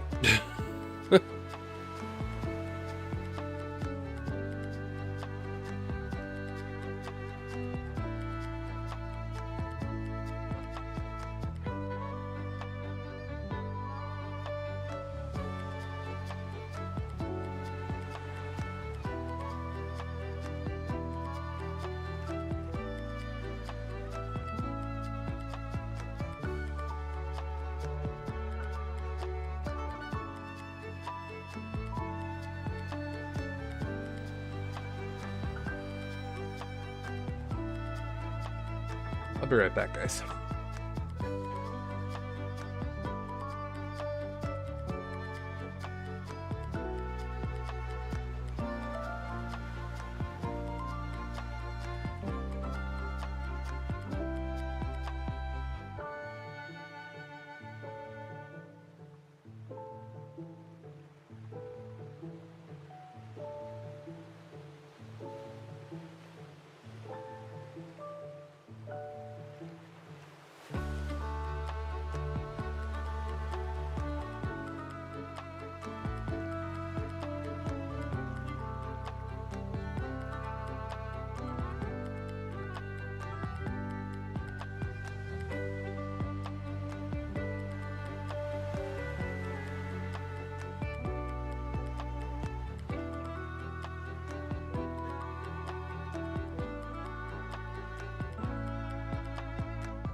Christ. This box. Oh. I don't even know how I'm gonna do this.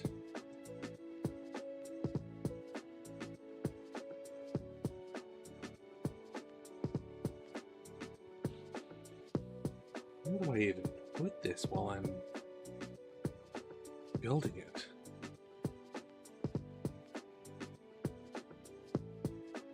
Hey, Cass. Aww.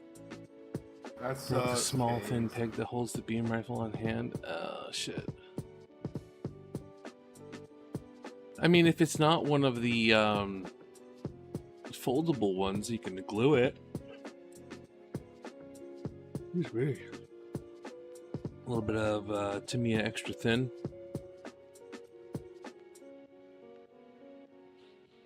Oh. Cass, it's going really well. I just finished the Sazabi.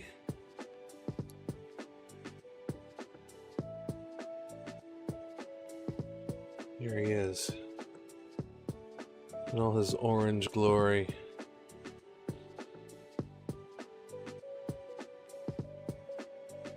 What's up, Rion?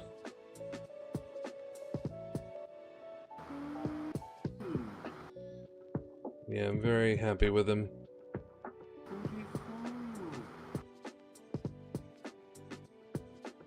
Aerial hand got a weird weapon holding bag. It's a thin bag, not the usual hole on the hand, like the other MGSD. Thin bag. Thin bag. Gotcha.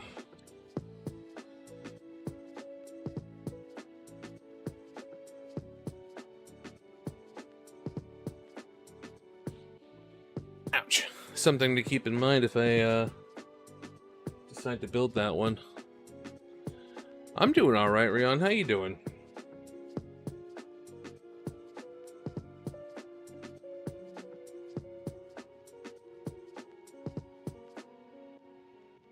Got Phoenix with me tonight.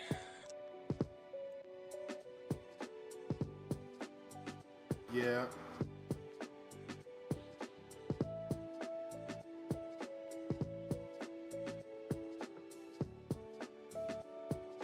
Am good. How is our Fireburb?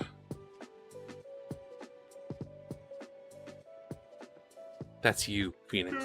Okay, I know. I kind of got that. Doing alright. Lost some more weight.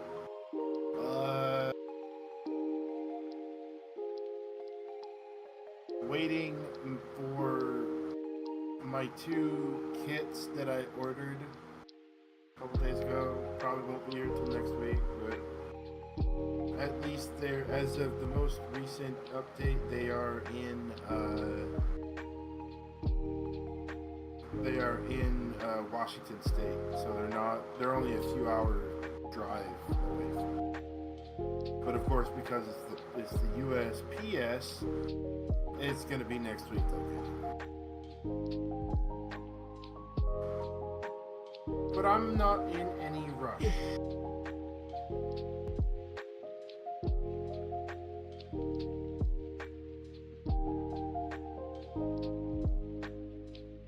I am. I want to know what they are, and you won't tell me. Everybody, y'all want to know, man. I ain't saying shit.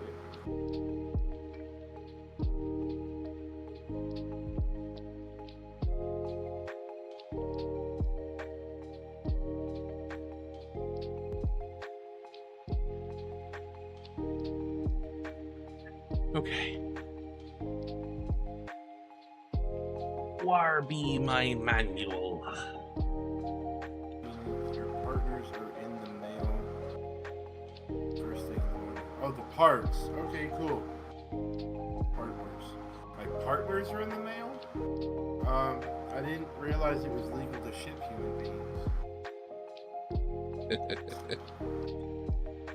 I know what you mean.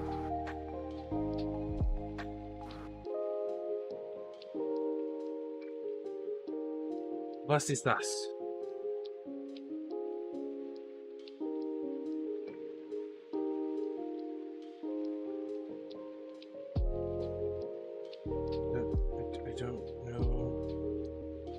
I'll have to look at that later. I don't know what that says. Something about the shield. Okay. Your reverse he run?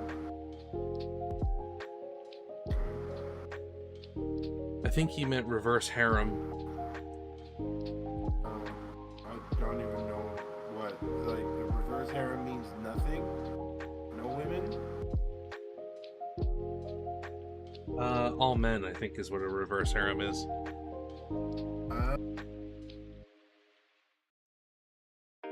You made Tuscana chicken linguine. I'll just take the regular harem.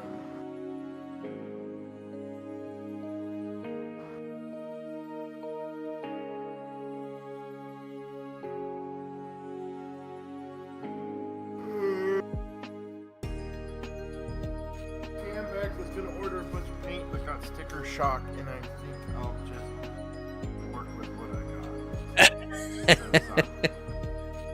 got. Sticker shock. Ugh.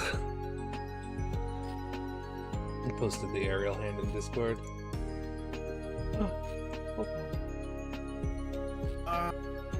Just that one piece.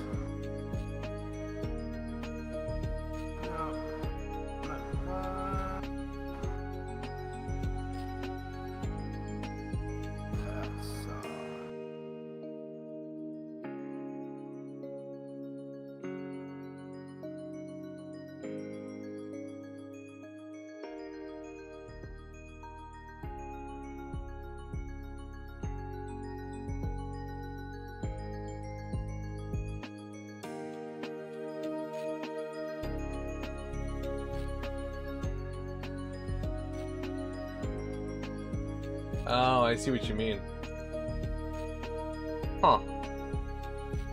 Interesting.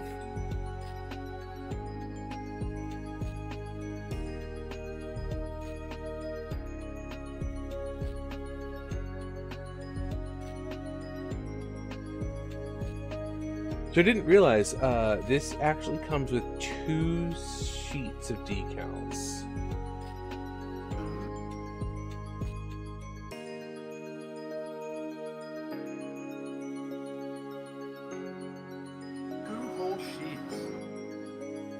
It's quite a bit.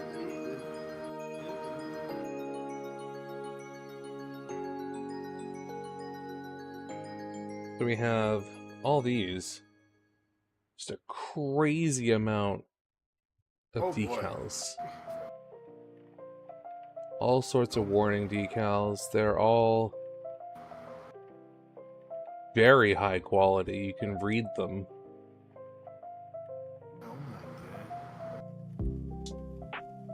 And then even more warning decals, but then all the gold ones for the body and the legs. So what do you get if you get chosen as first place in this competition?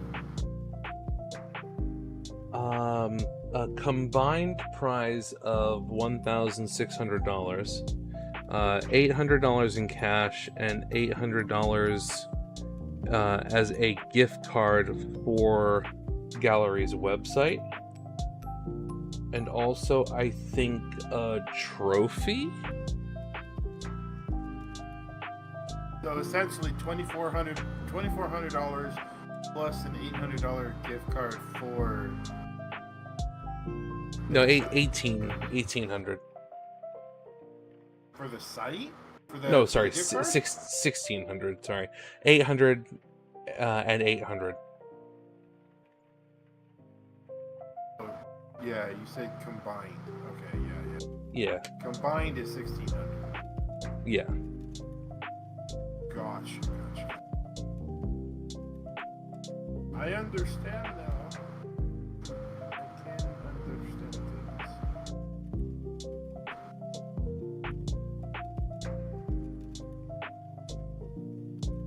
Exactly why Optimus has 8 total decals. I can hide the sheet behind my index and middle fingers. I want an Optimus. this. I want the Voltron. Damn it. That's what I want. 5 pages in this manual just to go over all of the... 5. No. 5 pages in this manual just to go over the runners. Okay, that's a lot. Yeah, no, the manual itself is pretty beefy. It's 33 pages. Normally, this thing's huge. like 1/60th scale, 1/45th scale. 160. Ooh. Yeah, perfect grade size. Oh, that's perfect grade. Okay. Yeah. Just check the Maybe one day decals I'll- properly. maybe Who one day knows I'll if it's do got that. misspelling? Cinderella color. It's not a color manual, unfortunately. There's a couple of bits that are in color. Pretty much everything's just in a flat gray scale. But at the end there, it did show the decals. Well, this is technically a color page.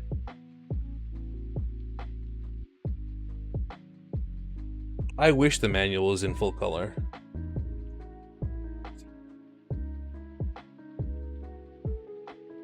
Yeah, Zaku, $80 is a bit much. I probably would have had the same thought. Just $80 nope. for that kit alone? No. Zaku was gonna. This kit was $200. Zaku was gonna buy some paints, but with shipping it was gonna be $80. He said, which is that's a lot for paint. I mean, yeah.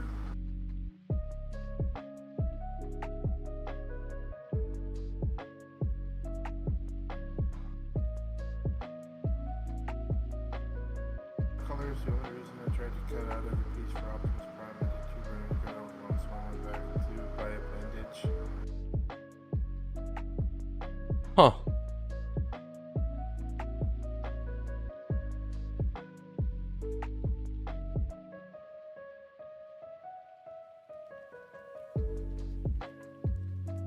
I'm wondering if it would be smart to fully assemble the kit.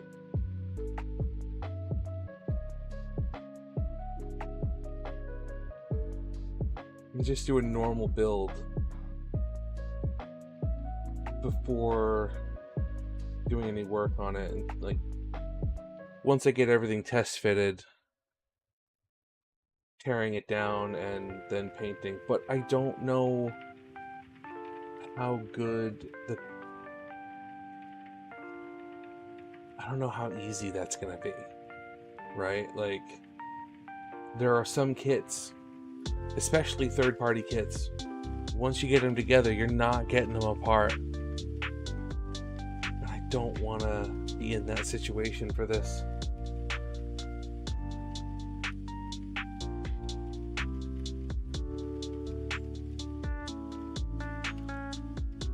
Why don't you just like paint as you go?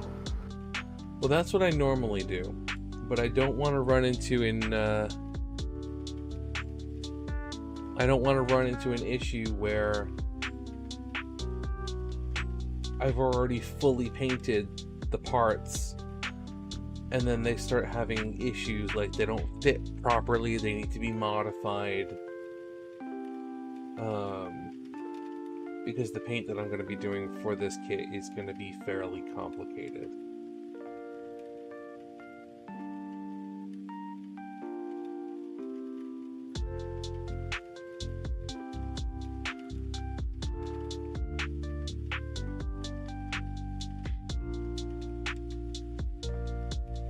Also, why are we starting with the head and going down instead of starting with the feet? Come on now.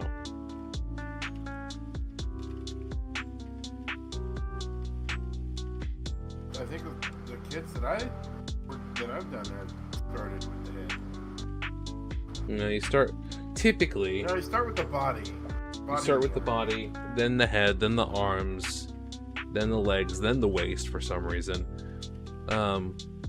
What a lot of people like to do, and what some real grade kits have you do, is feet, legs, waist, torso, arms, head. And that's... do a lot of third parties and they don't always disassemble friendly. That's exactly what I mean.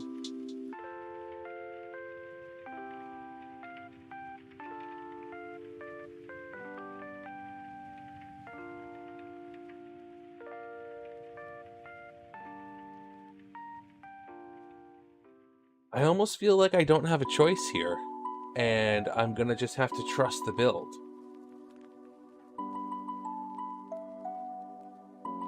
And just paint as I go, like I normally do.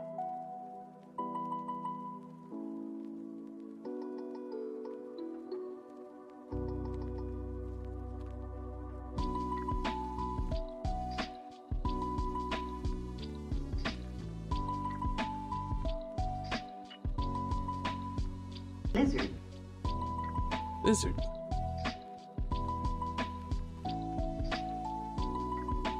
Rough disassembly for those, yeah. I think...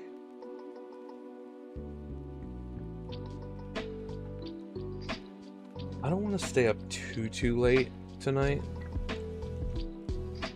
So I think what I'm going to do is I'm going to build the stand. Lizard.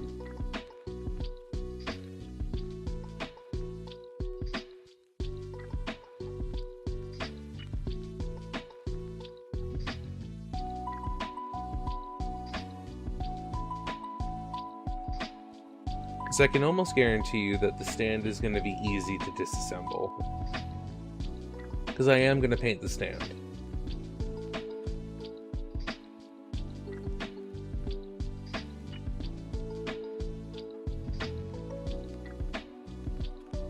Actually, you know what? No, I'm not going to start with the stand because I don't know what I want to paint. I don't know how I want to paint the stand yet. I am going to do this out of order in the manual.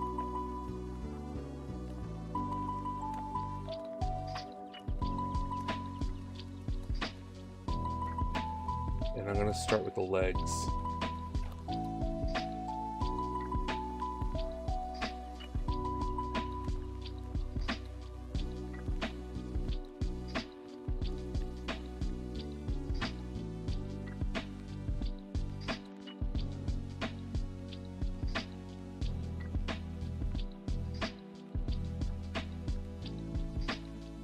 Let's see.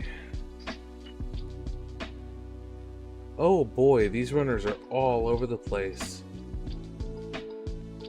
I did not expect that, to be honest.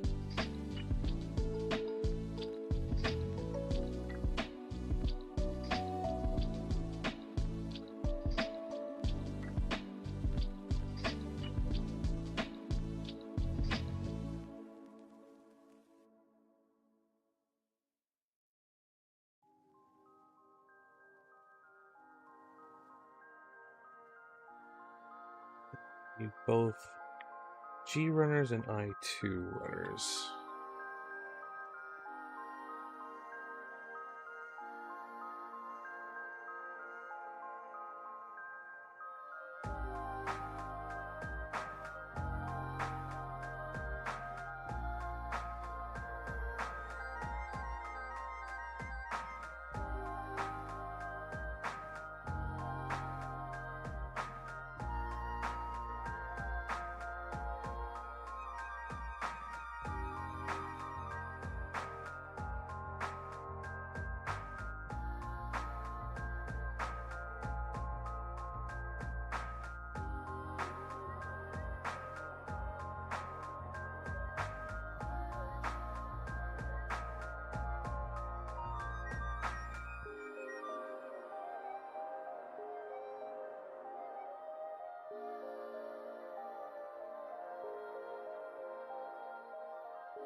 I gotta catch up with chat real quick.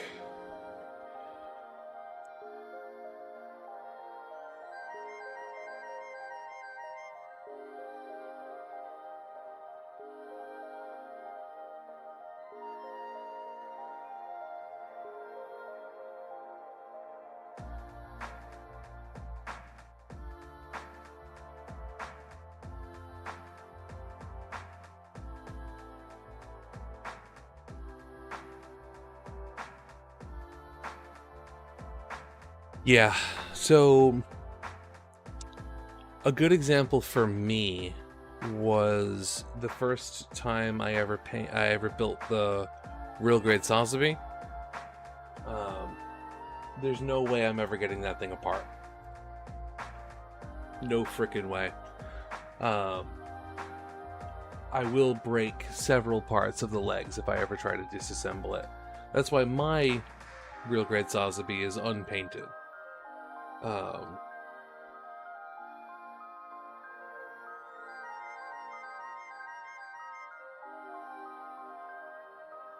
think I'm gonna head out. To be honest.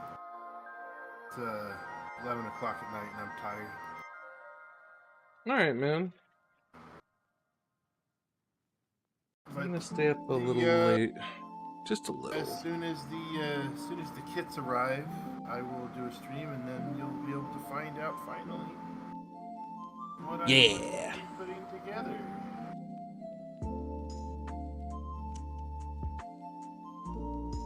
Looking forward to it. Alright, well, I will... Yeah, I'll see you when I see you. Alright, man, have a good night. I'll be on again tomorrow night if you're around. Oh, I'll be around. I don't have anything to do this weekend. So, I got the whole weekend off, and then I gotta get right back to it with working out starting Monday. So. Gotcha. Sleep well. Later. Later. Yep.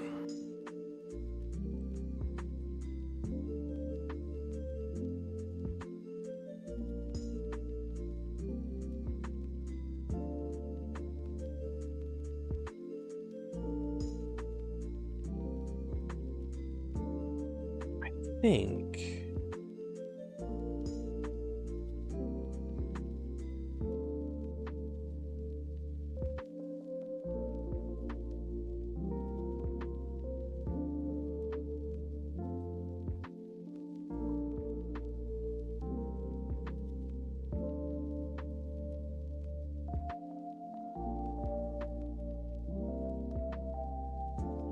Let's use these. Gotta keep in mind they aren't designed to come apart again. Yeah, I mean, yeah. Kinda, sorta, not really. Yeah.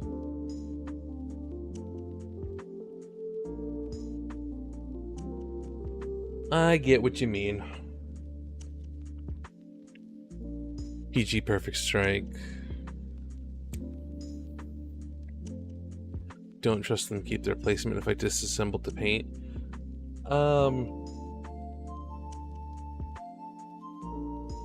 I think I would be fine if I had to disassemble anything I've put LEDs in. Only because I super glue them in place. But I pray I never have to. Zaku jump scare. Oh my god. How's it going? Pretty good, pretty good. Figured I'd join you and work on my real grade Zaku a little. Nice. It is kind of 2 in the morning though, so I don't know how long I'm gonna stay. Yeah, I'm probably only gonna be up long enough to maybe assemble the feet of this kit. Yeah, I don't blame you one bit. If that.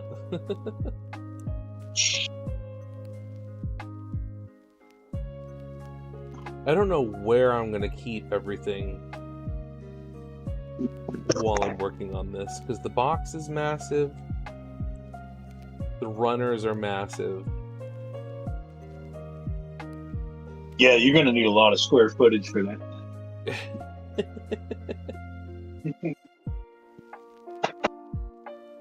I've never built anything this big before. I've never fully painted anything that big.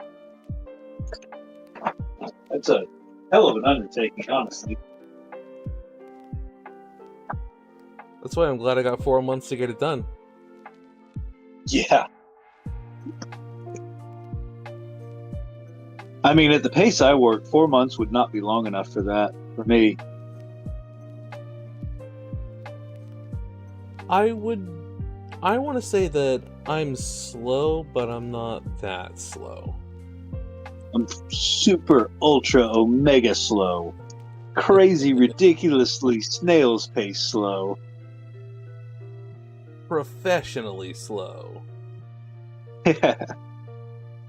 Getting paid by the hour slow. Working for the state slow. This guy gets it.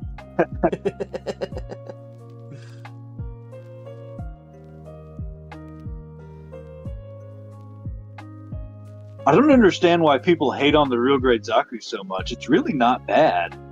I mean, I guess I really only have one, but still, like, it's straight up not bad. I mess with mine all the time, and it's not all loose and floppy like everybody says.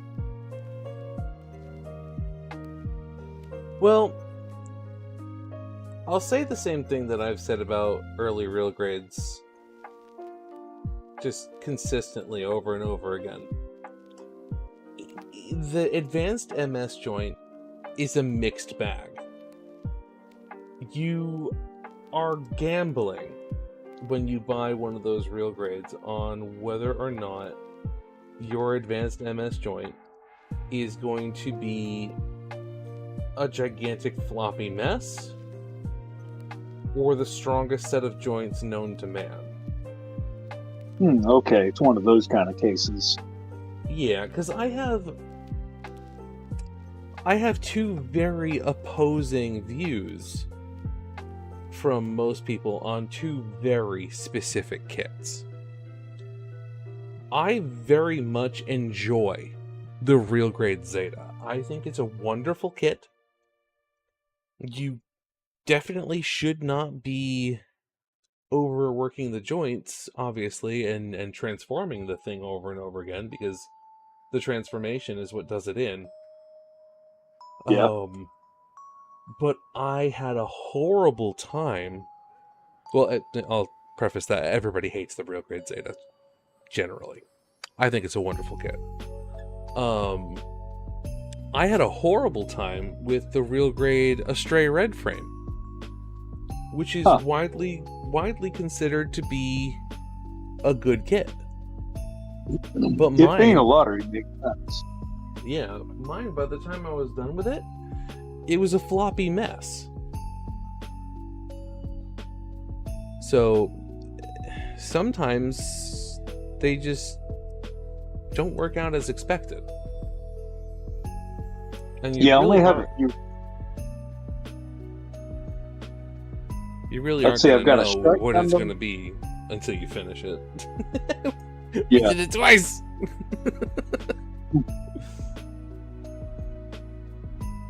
Go ahead. Yeah, saying it's a lottery like that is a good way of putting it. I guess I didn't understand that before. Yeah, I mean, some people are just like, oh, I've built this kit this many times and it's always the same and it's terrible or it's good, and I'm just like, yeah, but I mean, my experience is just completely the opposite. Yeah, sample size. It's not a. Yeah, that's not a data point. That's a sample size of one. Well, I've built this kit 5 times and I don't have the problem that you're having. Okay, I have the problem that I'm having. Bandai quality control is very good, but it's not perfect. Yeah, for sure. Definitely. Oh, I read this, but I didn't respond to it. I use L-based wireless LEDs. There were a few with extensions on that. I had to finagle into tight spots and couldn't secure in place.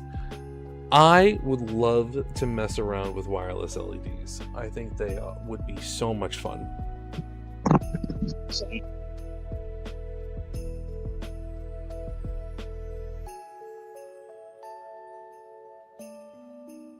Now for this type of joint, I feel as though I could probably assemble this.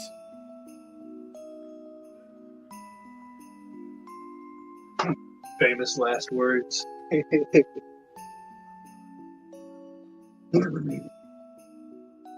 Oh, no.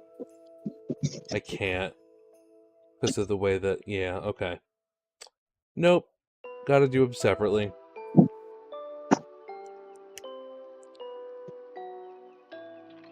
Look at how big this is. Let me just partially put this together. Look at how big this is. This is just the ball joint for the foot. It's massive. Yeah, it is. This is the biggest of boys. I don't even... It's crazy.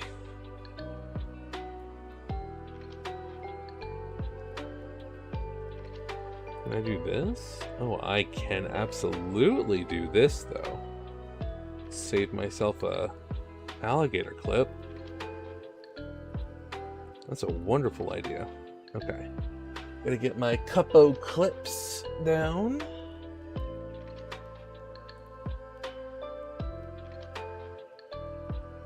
So the final decision that I made, with the help of a few people for this kit, is that it is going to have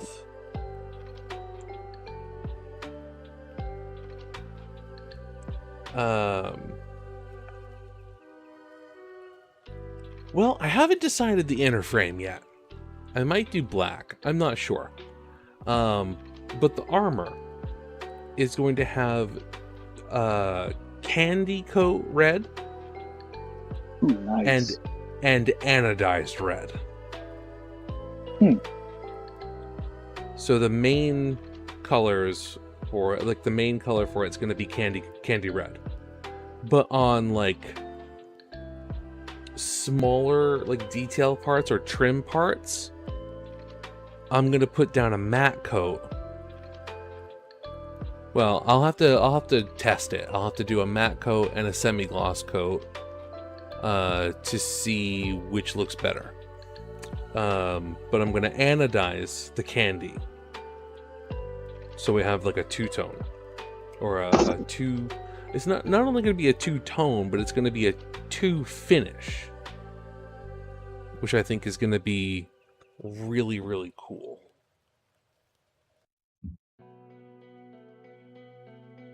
Yeah, that sounds really, really cool. I've been wanting to do an anodized paint scheme on something for a really long time, and I think this is the perfect thing to do it for. Now the only issue that I'm going to have is I need to space out what I'm doing in a very particular way, because the liquid chrome paint that I have requires, according to the box, requires 72 hours of drying time before I can put anything on top of it.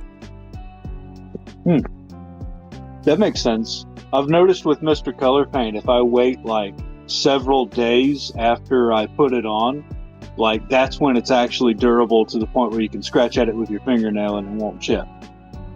Like it takes forever for it to actually like chemically bond to the plastic and like fully cure. Yeah. I think it's probably my humidity or something. Like it's always some kind of humid here because I'm in the south. Yeah, humidity will play a big part in that. Yeah, it's more than likely what the culprit is. Humidity will also really fuck with top coat. Yeah, yeah, I get frosting pretty easily.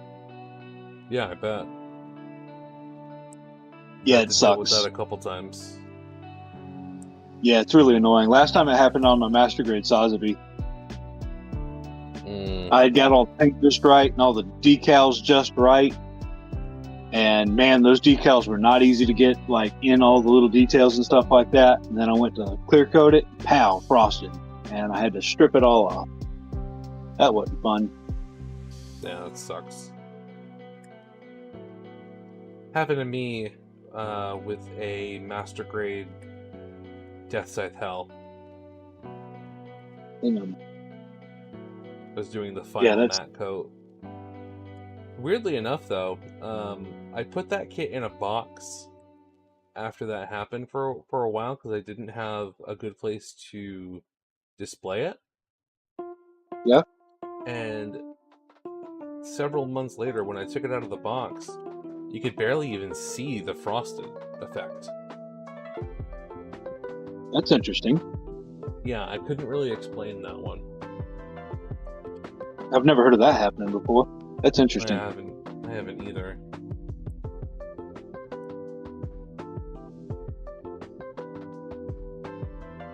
But yeah, I was on Amazon and I was ordering Mr. Color paints because that's usually what I use. And every paint was like $6-7 with $6-7 shipping, and that plus taxes. And like I was only getting like 5-6 paints, and it was going to be like 76 something total. And I was like, "Fuck, dude! I could just get another. I could just get the Master Grade Barbados Lupus for this, just about." So I canceled the order for all the paint, and then I ordered the Master Grade Barbados Lupus. Oh shit! What state are you in? Georgia. Oh, try getting stuff from the Gundam Place store. Oh yeah, I buy from there sometimes. In Georgia. Last time I bought from there, even though it's like that store is only like maybe 40-45 minutes from me, it's pretty close. But even still, shipping is like $10-15.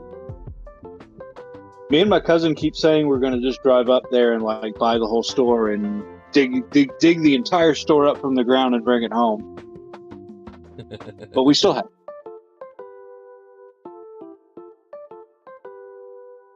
That's the thing, though. They typically will charge like flat shipping. Like it doesn't matter how many things you buy.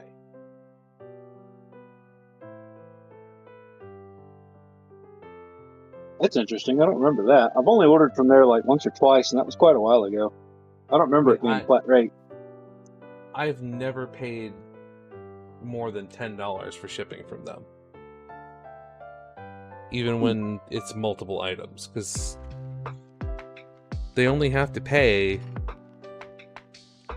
for the postage for like a single box, right? So yeah, that's how most places do it.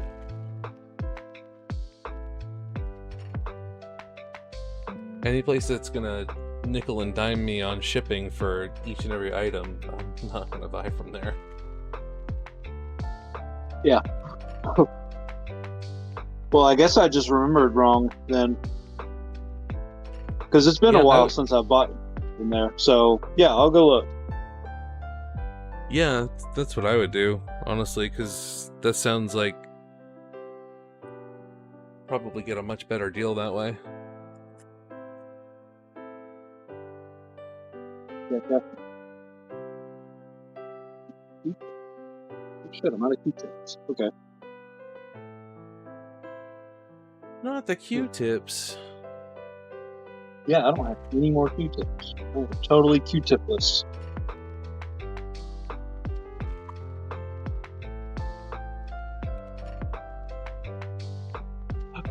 Now we'll do.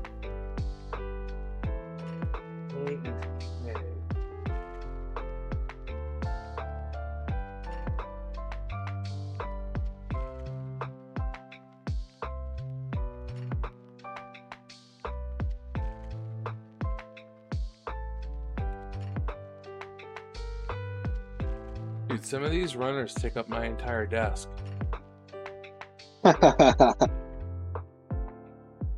That's crazy. Yeah, that's like, so I've got the 135th Senanju bust, and its runners were like that. Just huge parts, huge runners, just enormous. The thing's colossal.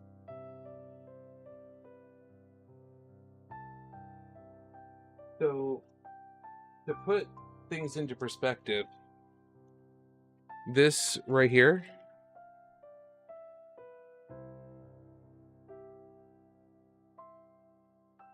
that's the toe. Like that's the foot. Yeah. Yeah, it's like as big as the Senanju's the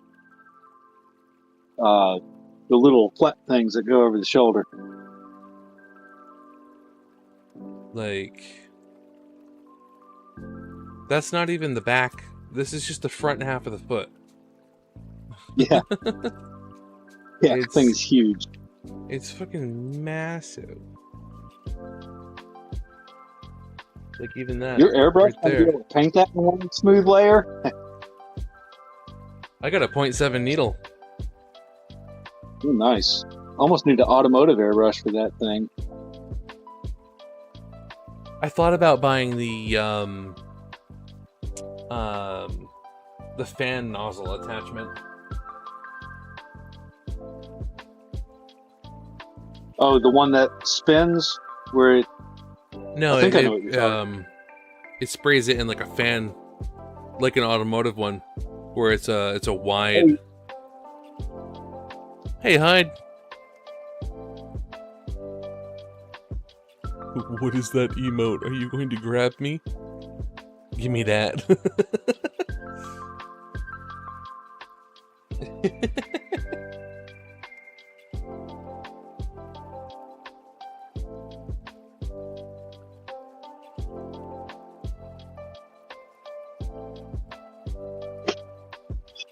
That thing you have. Hand it over.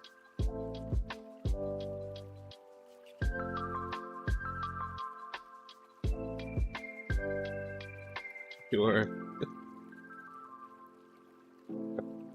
Get out of here, Gale.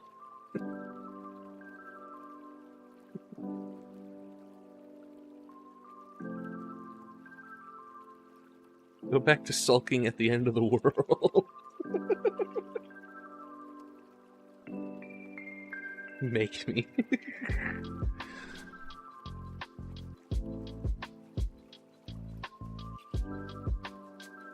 Oh, Gale, such a tragic character.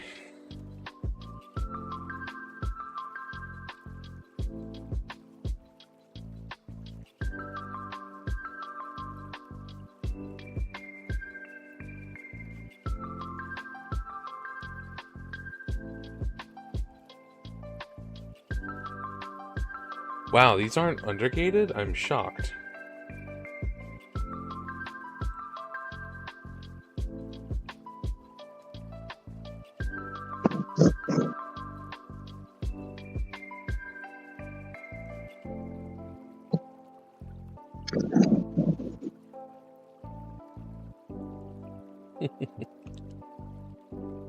Undergate these nuts. Oh no.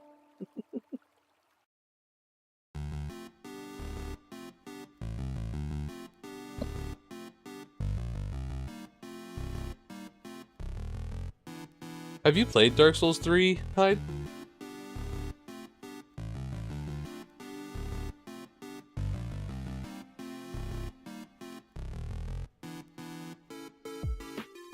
No? You just happen to know the final quote from the end of the game?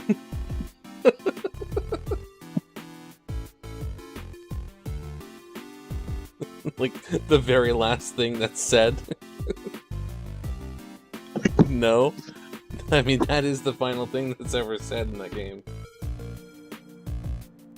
Well, if you choose not to talk to his niece again, that is.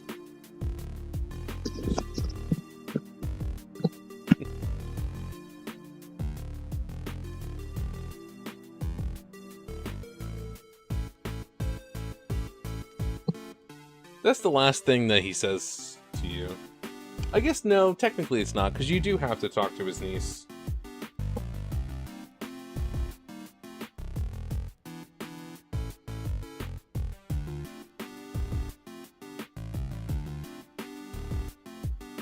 The last important thing that's ever said.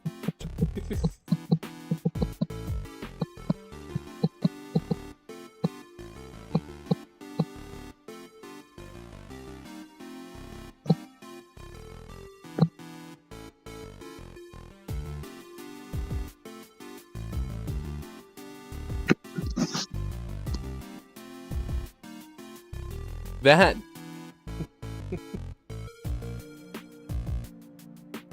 that's a personal problem that you might have, Hyde. That does not happen.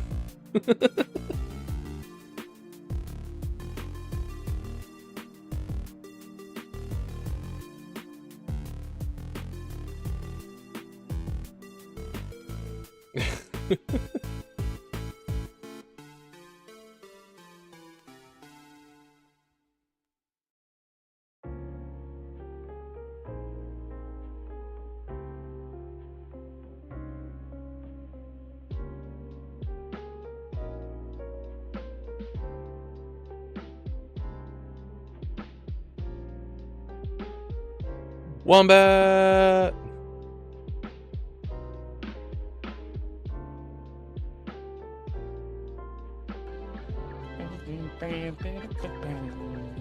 See, this is gonna be perfect. We're not gonna fall any more times throughout this whole game. This whole entire physical game, like we're never falling ever again, ever. Not now. No!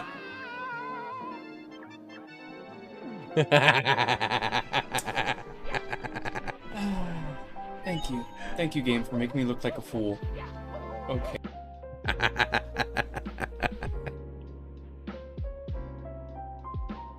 Oh, fantastic.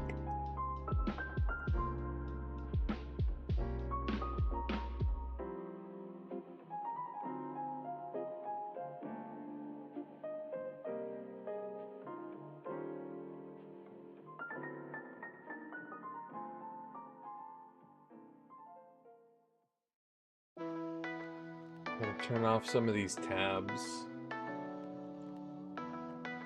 Not everybody's streaming anymore. It's good. It's good. It's good. I finished the Sazabi. Sazabi's here. All decaled up and done.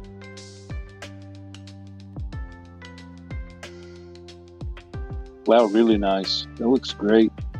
Thank you. So orange. So very orange. So very orange. I think my favorite decals on this whole thing are the ones for the fuel tanks. Got the Sazabi one there. And the red comet one there. The Soul of Zeon. Yeah. So yeah, he's gonna chill on my shelf until it's time for the photo shoot. And I am starting now on the Monument EX.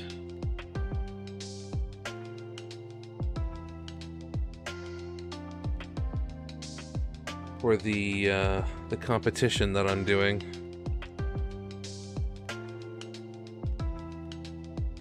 It's weird. This is the first kit that I have built in a while that's not for someone else. Love it. Thank you. I do too.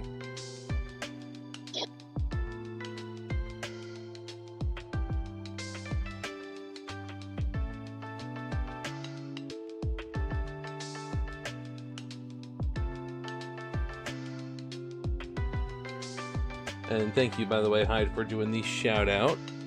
Appreciate you. Yeah, Hyde does not like the Sazabi.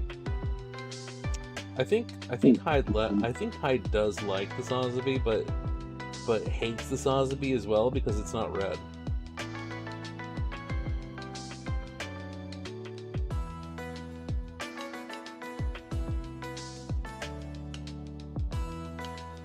Hello, Iclarix.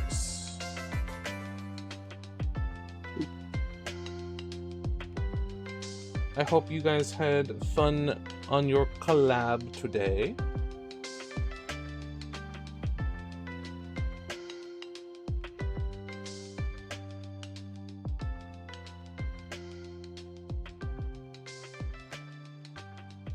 If either of you would ever like to do a collab with myself, please let me know.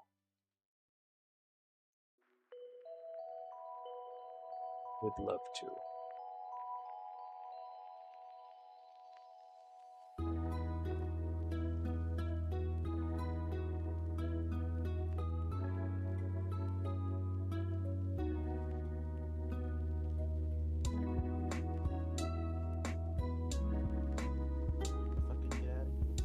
Oh, thank you, Hyde.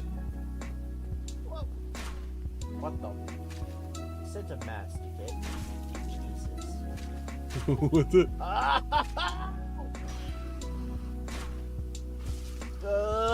Oh my god.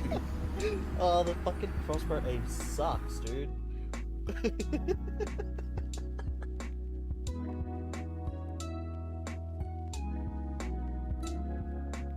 Oh no.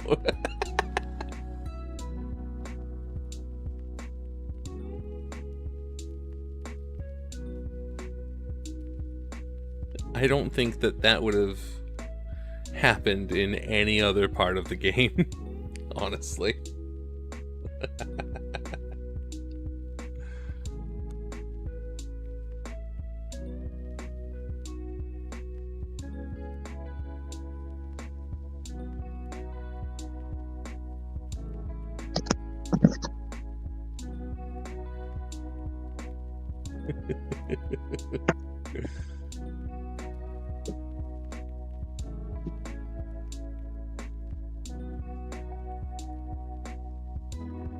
The abyss is just full of hatred.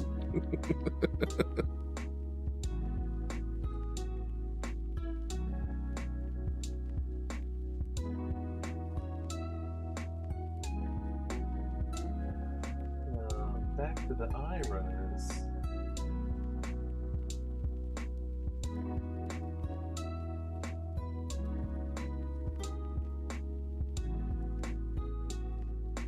That was very much a thank you, Dark Souls moment.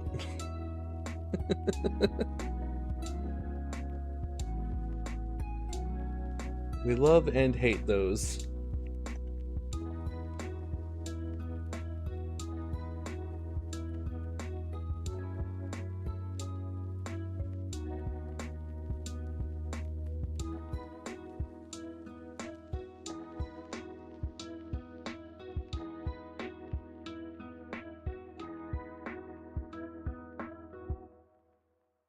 A 50-50? Oh boy.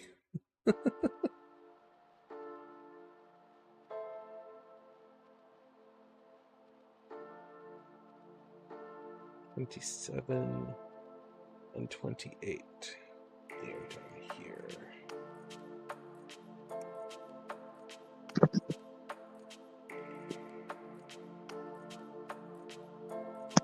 One thing I can sort of complain about with the Real Grade Zaku is it has lots and lots of joints and hinges in the waist area, but its articulation isn't that great, even in spite of those.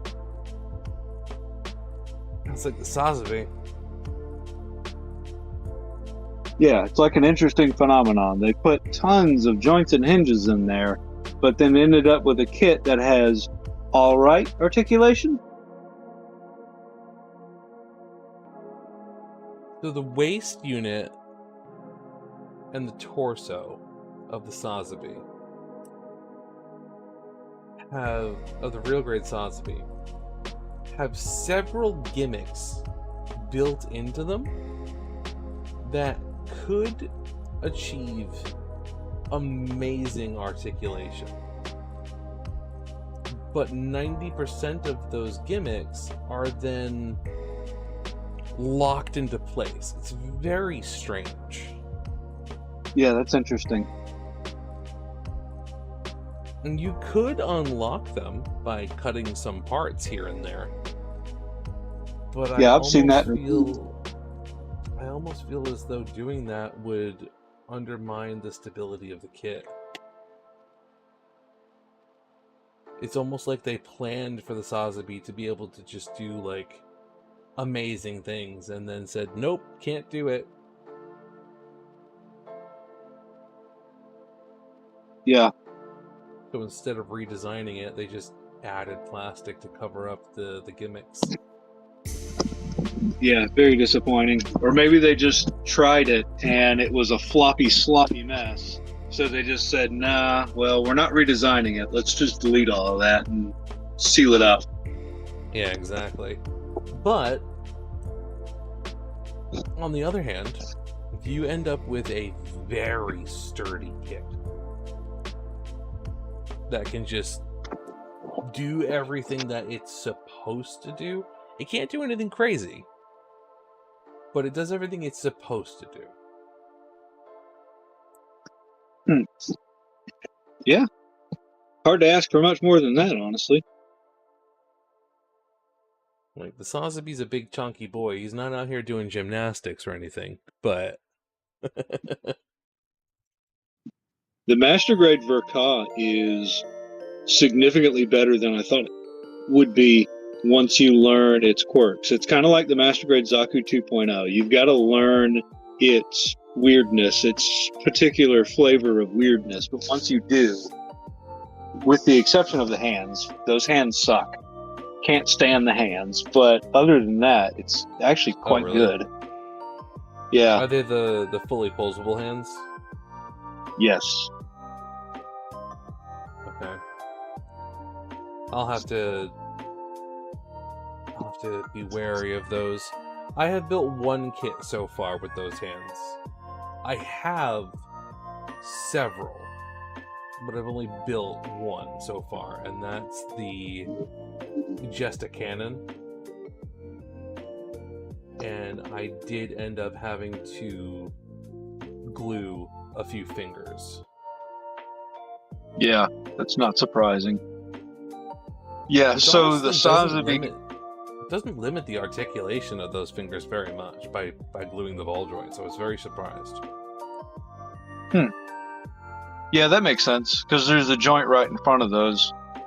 Really, the issue is how pathetically weak the wrist connection is on the Sazabi. They recessed it a lot, which you would think would make it stronger, but it's such a tiny little ball joint that anything other than the swords, basically just the hand falls out at the wrist. And that little rocking up and down joint is too weak also. So there's two joints there that are too weak to hold up either of the rifles or the big sword in cooler poses, like any kind of stabbing, thrusting pose. It doesn't want to do it. But I could there probably are solve that with a bit of paint. Maybe for a while, if you don't mess with it much, yeah, probably. There are aftermarket hands, though. Yeah, I've Man, seen I those. said I was going to work on my real grade Zaku, but I'm just playing with it. I'm posted a few poses. It looks awesome just standing there.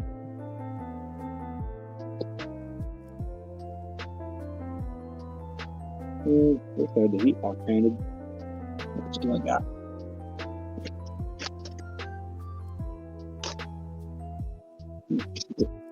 Oh, it's Johnny Ridden's Zaku too. Okay. Yeah. Nice. If I was gonna get one, that's the one I would get. Yeah, I wish they would print them again. Like another one. I say that, but that's actually technically a false statement because I own a Sharazaku too, real grade. I always forget that I have it. Yeah. I keep meaning to get one, but just not. I don't like Char's pink. Johnny's Zaku is the cooler red Zaku. Oh, see, I prefer Char's colors from Gundam the Origin. Same. So... But versus... Even that versus Johnny's is cooler. But as far as all Char Zakus go, definitely the Origin is the best Char Zaku. Yeah, because it doesn't have any pink on it. Yep. That'd be why. Because, honestly, I don't like pink. Because don't my either. favorite color is red. And pink is just... Desaturated red. Less good than red. Yeah, it's just less red. It's white that's lying about being red. Yeah.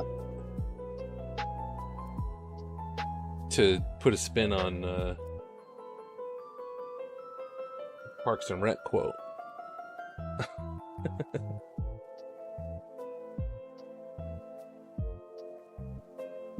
Snakes are brown. God damn it.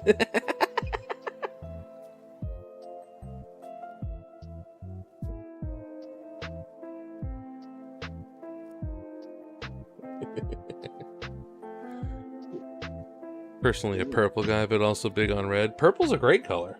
I love purple.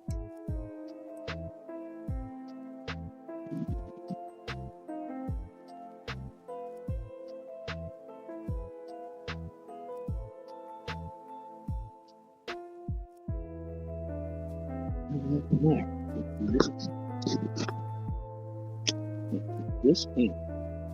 This pink. Pink is a good color. I just don't like it. It definitely has its place.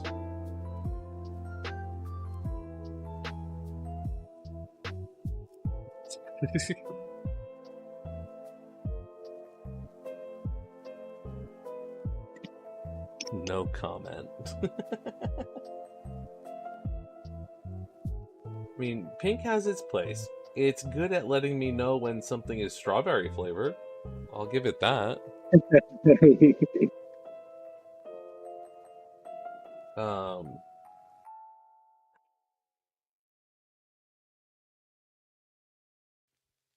Pink looks good when it's offset by black.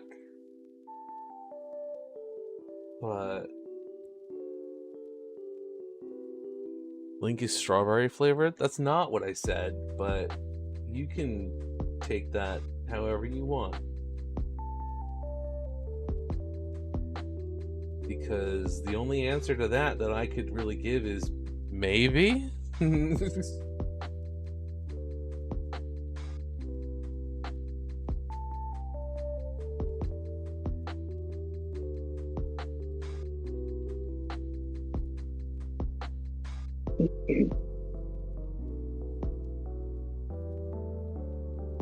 I'm still kind of amazed that they tried to do articulated hands on the fucking older real grades, or all real grades, I guess. Well, all the real grades I know of. The 3-1 in the thumb. I don't actually mind those. The only real problem I have with them is the fingers fall off constantly. Always risking losing fingers. I've never had that happen with mine. Well, I've managed to not lose any of mine, but they do fall off from time to time. I just happen to notice.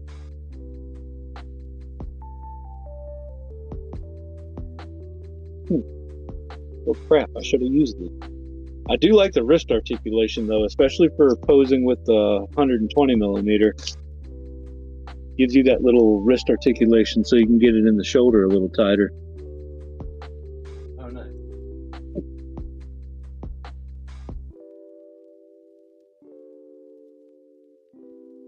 Come on. Don't be like that.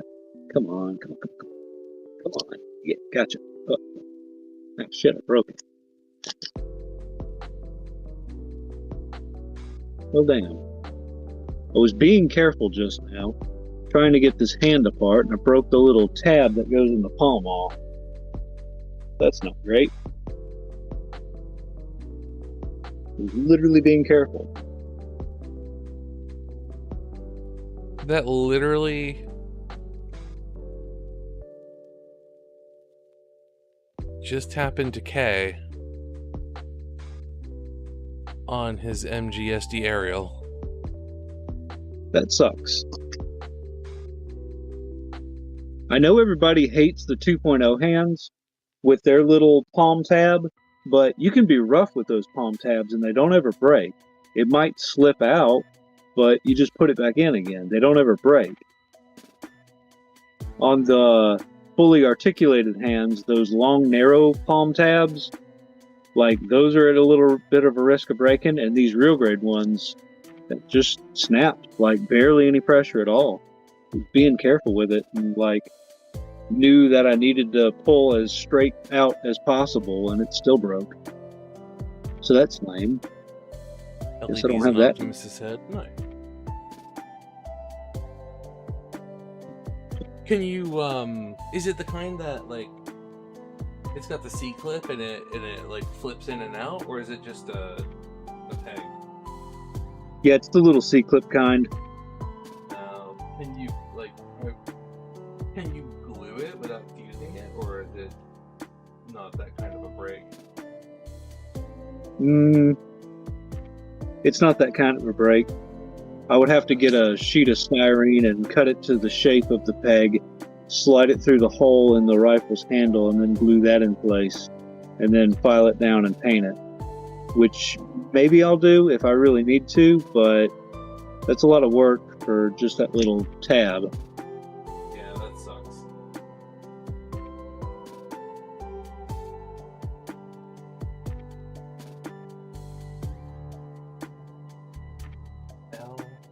Yeah. This is what it is. Spilt milk and all that.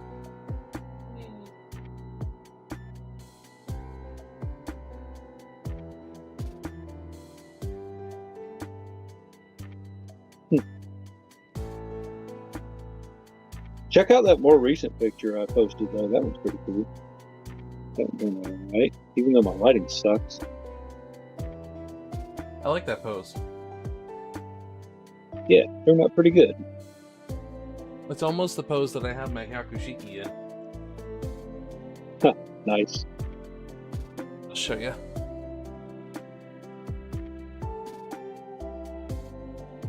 It's more of a standing pose, but the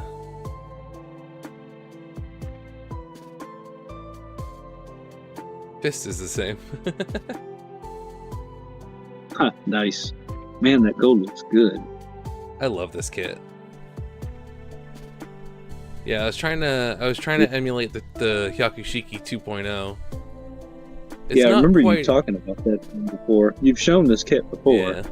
Oh yeah, I've just shown this kit a few times. I love it. Yeah, just every time I see it, I go, "Wow, that's good." Yeah. These are lacquer paints, a brand called E7. E7, oh, I've never heard of those. I'll check that out. They're hard to come by. I think they're from Singapore, if I'm not mistaken. Which I could be. Does anyone in the U.S. make good lacquer paints? Why are like all the really good paints from somewhere else? It's got to be like an EPA problem or something like that. Maybe. I'm not really sure. I think it's because, like, models in general tend to come from outside of the United States, so, like,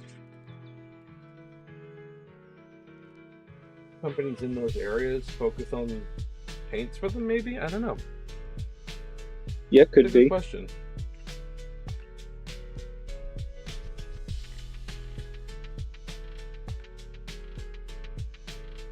Oh my god, dude! Look at this! Look at this!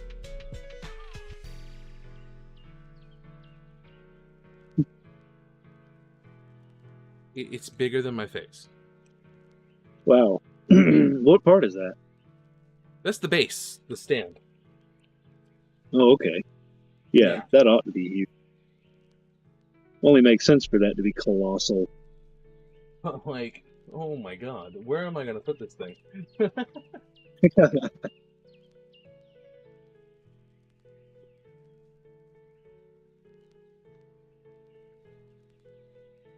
I'm actually, I'm planning on buying a new display shelf. Specifically so that I have a good place to put this, to display it. And also so that I can have a good place to spread out the rest of my kits and add some of them to the display, because the display that I have right now, I liked it when I bought it because it's pretty big. It's very tall. It almost goes all the way up to my ceiling. That's... And I got it at a yard sale for $10. But it is a... There's Jay. It's a curio cap. Like, the kind that your grandparents would have bought in the 70s. Huh, that's interesting. Yeah. So, putting anything large into it is difficult because the doors are on the sides, not in the front. Oh yeah, that is kind of a pain. It's probably better, it probably looks better because the doors are on the side though, huh? Because the pane that you're actually looking through doesn't have any gaps or like hinges or latches or anything in the way, yeah? Yeah, that's like the big upside, right? But putting my Wing Zero Verka in and out is absolute hell. So I try not to move that one. But there's I want to buy the IKEA Billy, which is not quite as tall, but almost. But it's quite a bit wider, and it's quite a bit deeper, and the doors are in the front, so it'll be easier to childproof. Hey, Shadow. Oh yeah, that's a big consideration for you, huh? Heard nothing, saw nothing, and just instant death. I was rolling around in my CMOC just collecting prints.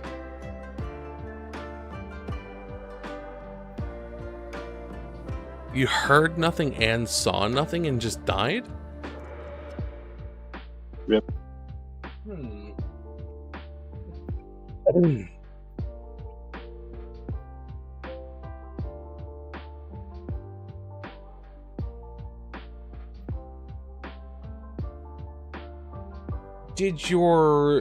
When you respawned, did your Seamoth come with you?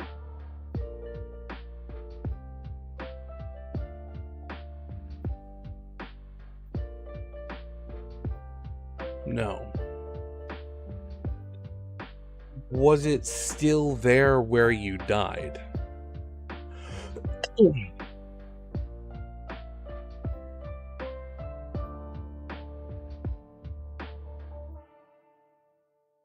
Okay, was it broken or was it intact?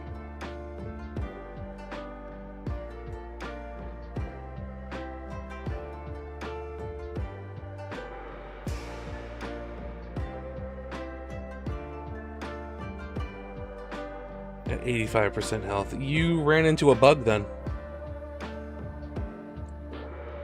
There's nothing in the game that can kill you without damaging or destroying your Seamoth, except a warper. If the warper teleports you out of the Seamoth and into something deadly. But that you would know, because there's an entire animation for that, and it's not an instant thing. So you had a bug.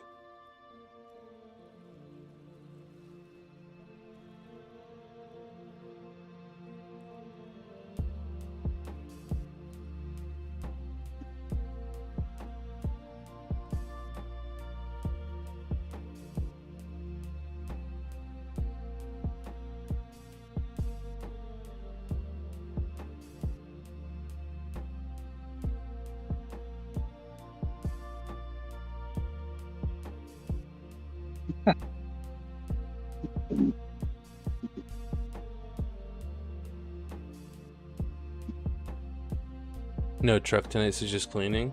Nice. Turn around and just instant black. I thought it was the radiation, but that doesn't hurt you in the Seamoth. Huh. And I'm assuming you didn't starve to death.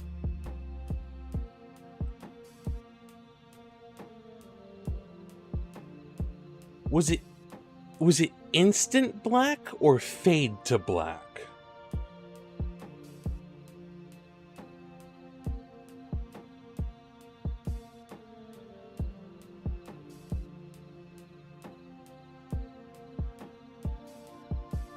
Just like instant black. Okay. Well, you didn't suffocate then. I know at one point there was a bug that got patched that could make it assume. Well, food or water wouldn't be an instant death either. You would slowly start. Well, not even slowly. You would just start to lose health, so you would know for sure. There was a bug at one point where certain things could trick the game into thinking that you were out of oxygen while inside of a vehicle, which would technically only be possible if the Seamoth ran out of battery. And I don't even think that happens anymore. I think you still, even without battery, I think you still are safe inside the Seamoth.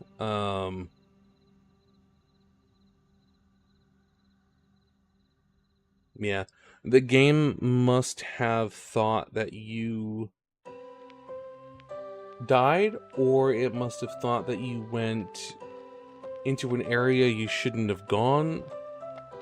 I think something got me. There's nothing in Subnautica 1 that can instantly kill you without destroying your Seamoth. Actually, there's nothing in Subnautica 1 that can instantly kill you. Even the biggest Leviathans won't one-shot you in a vehicle. That's a bug.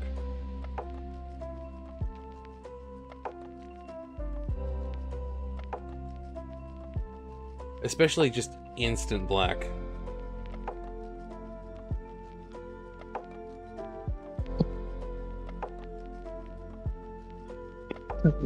Dude, I haven't done any work on the Zaku. I've just been playing with it.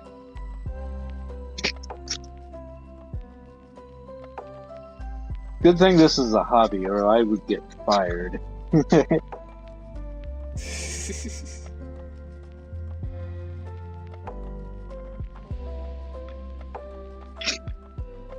think I'm gonna do all the yellow parts in gold. Why not black chrome? Hey, Hyde. Why not black chrome?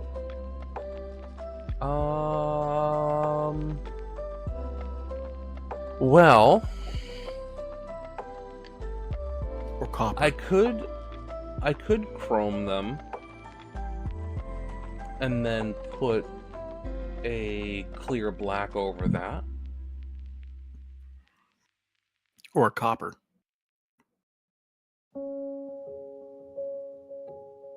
Gold would look really good, I think. Well, those are all heat vents and veneers. Copper is very good, with heat. And it would look good with your red scheme, wouldn't it? Yeah, I just realized. True, the gold would look really good, and gold could be titanium nitride. I just realized a couple minutes ago that the two yellow parts that I'm cutting out are for the inside of a thruster.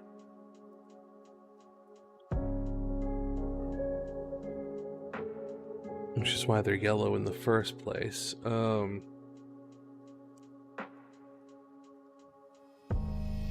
Inside gold. Yeah. But I already know her. Why didn't I expect the joke? What is wrong with me?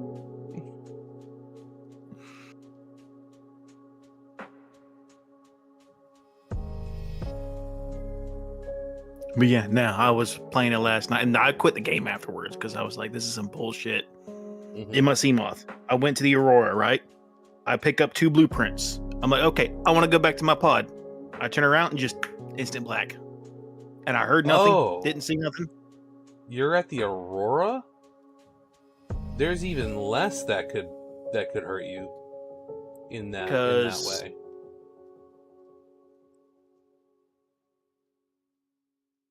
I thought it was the radiation, because the radiation does hurt you even with the radiation suit, right? Does it? I didn't think it did. Well, I have the suit and the rebreather on. I don't have the full radiation suit because I like to stay in the water. Yeah, that's why. You got to put the whole thing on. I was in the Seamoth. The radiation shouldn't have mattered. I wasn't at full food and water. Yeah, food and water would be a tick of health. The only thing around there is a Reaper Leviathan. And if a usually Reaper those Leviathan scream before they get you, don't they? Well, they're very loud. Yeah, they do telegraph the fact that they're around, but also they have a special animation for attacking you when you're in the Seamoth, and it damages the Seamoth. They grab you with their front claw bits, and they scream at you. I'm gonna scream right back at them. You should. They deserve it. You know what else they deserve? To be hit with a stasis rifle and then slowly whittle their health down with a knife. I did see we get a thermo knife. Kind of want to play around with that. Do you get that in one? Yeah, it's in the modification table. At least I saw the blueprint for it. I don't know if I'm ever going to be able to make one.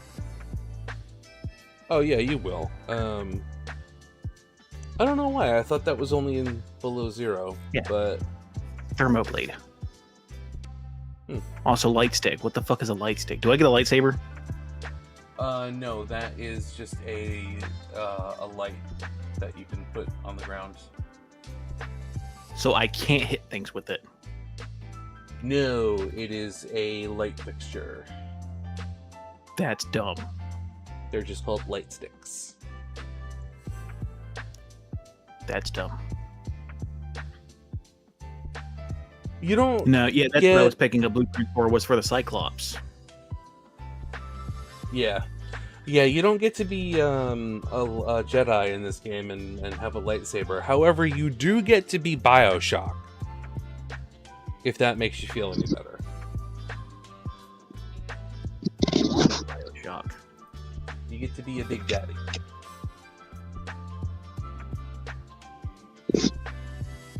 I want to end all life on this planet. Well, become a big daddy with the prawn suit, and you could easily.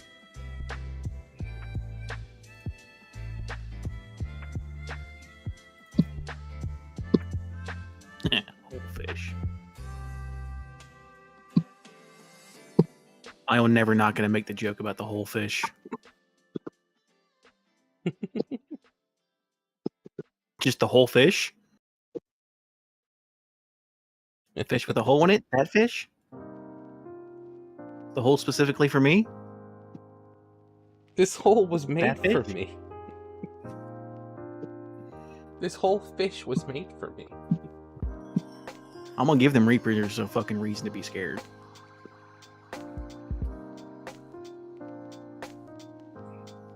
Nice bazooka, bro.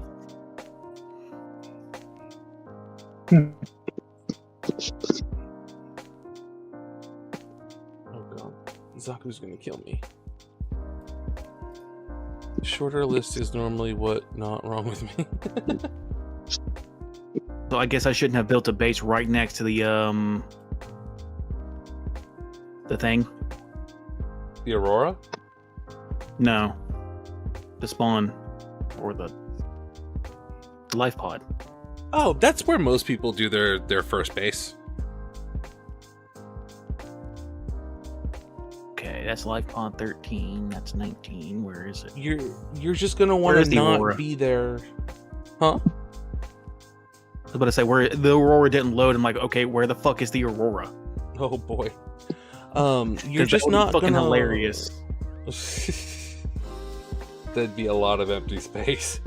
You're not Just gonna gone? want to be there when you start using the Cyclops. Why not? Because the Cyclops is too big for that area. It is a full-ass submarine. Like, you can First time walk I'll ever around have in that it. problem. Why do these things explode? Why does these fish explode? Tell me that. They Give me an ecological are- reason for why a creature like this has to develop the ability to not so okay. We do have animals that explode like this in real life, right? Like, you know, we've got all kinds of beetles that spray things and whatever. Why does this have fucking sulfur-based gunpowder explosion? Think of them like a nest of ants or a hive of bees. The nest is more important than the individual. But the whole goddamn animal? Not a section That sounds of it? like some Starship Troopers kind of bullshit. I mean, look at Sounds like honeybees. They sting you and they die. Yeah, but there's literally hundreds of thousands of honeybees per hive. So, from a gameplay perspective, there's only one fish there, right? Mark, this is good news. But when you We can come back, there's finally another one. We can be bees. This isn't your world, but we can Makes be no bees. sense. This is good news. You can be a bee. They're You'll hive live creatures. like a bee. A pet. a pet. A pet. Mark, this is good news. They You'll should live just- Somebody for mentioned 30 honeybees years. and somebody played the fucking "We Can Be Bees" clip. We can. I don't know be why I died bees. there. Why did I die there? Oh, I'm not watching. What happened to you? I got hit by some of them fucking things. I hop back in my Seamoth because I'm like, okay, I guess I'm gonna go back to my base and pick up some health to heal before I go back to the Aurora to, you know, see whatever killed me there, and then just die. That was a slow death. What happened there? Were you poisoned? I don't think I was. I didn't see anything that poisoned me. Because the only thing that got me was the fish that explode. Did you drown? No, I was in my Seamoth.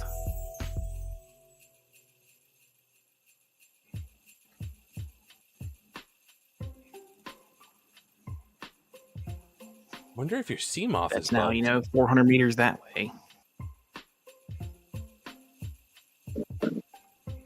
both times that you've died for seemingly no reason have been inside the sea moth?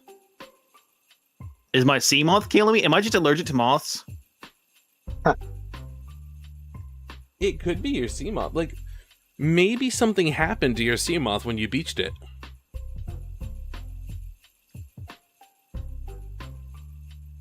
Because I'm in my sea moth now. And my health is going down. Your health is going down actively. Yes.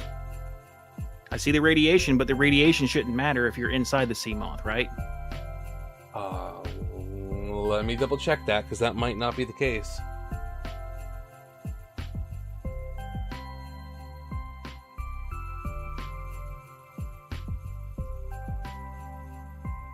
Because I was just fine doing this earlier in the Aurora, picking up the Cyclops blueprints. The sea moth does not protect you from radiation. Okay, maybe that is what's killing me then. I'm becoming Wolverine. So what you should do is keep the helmet with you. Wear the helmet when you're in the sea moth. And then swap it out if you need the rebreather. Is your sea moth a Titan submersible?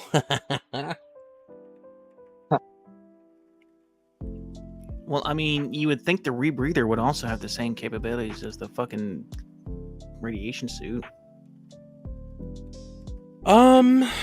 No.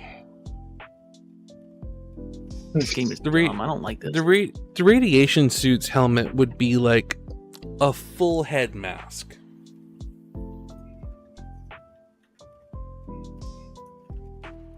Like completely enclosed. This game is the dumb. rebreather just covers your mouth and nose. Cover your nose. Please don't.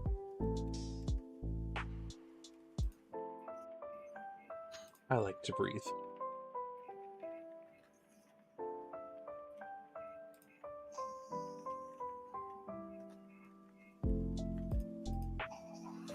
Well, I guess since I got the sea moth, I really don't need the rebreather right now, because I can just hop in that as long as it's close by. Yeah, you won't take any radiation. So is there a way damage. to make this thing faster? The sea moth? I saw that there was death upgrades and weapon upgrades, but like I just want to make it faster. I don't remember if there's a speed upgrade. There might be.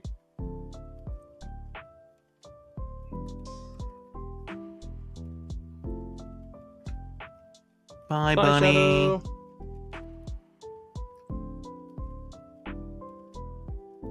I assume I'm gonna eventually have to get them death upgrades to do other things, right? Oh yeah, absolutely. Which I really don't want to fucking do, but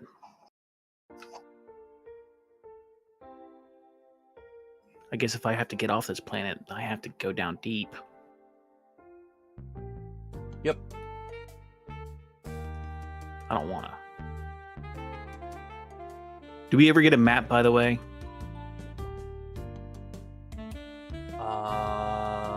Like just a hard map? Don't think so.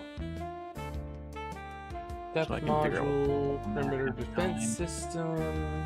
I don't know what the fuck that was, but it freaked me out. There's no speed upgrade, but you can get torpedoes. So do they not want me to kill things on this planet, or do they want me to kill things? Because I've heard two different things. Subnautica 2 is no killing. Subnautica 1, kill everything you want. Kill it all. Okay, so I'm probably never going to play Subnautica 2 then, because... Well... give me torpedoes and I will kill everything. That might change, maybe, if the community's loud enough about it, but they have said that they don't want you to hunt everything to extinction in Subnautica 2 like people would do in Subnautica 1. Can you do that? There are no Reaper Leviathans left on my world. None. Oh, they're fixed spawn? I have killed them all. How do you know? Because there are none. I have extincted them. So what I'm hearing is get the prawn suit as fast as possible and get to it. Oh no, I didn't use the prawn suit to kill them. I killed them with my knife. And the stasis rifle. It's just metal salvage. That's pretty fucking deep. Yeah, I'm not going over there. Also, that's a shark. Shark. Just fucking ram into him. Cool. And you wonder why my Seamoth is never at full health. And that's what the repair tool's for.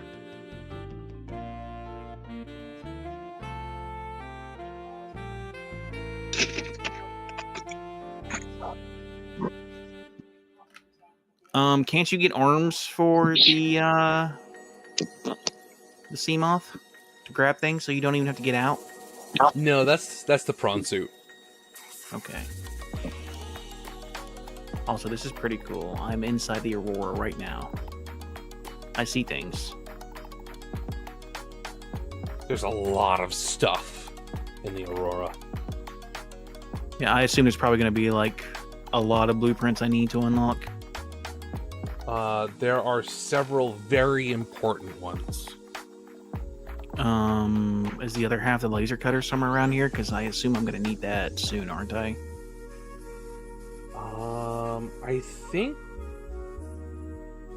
I think there is a part of the Aurora that you need the laser cutter for. I don't know if you find it in there or if you have to come back. I don't even remember where I found that first part. Please tell me I'm not stuck. There are a couple of places in the Aurora that you can get stuck. So do not go anywhere that looks like you shouldn't be there. Ask me how I know. Okay, well, it looks like this thing should fit right through that patch. Wow, I can't even swim through there. That's how fucking weird it is. That's a big, giant fucking hole. You telling me I can't swim through that?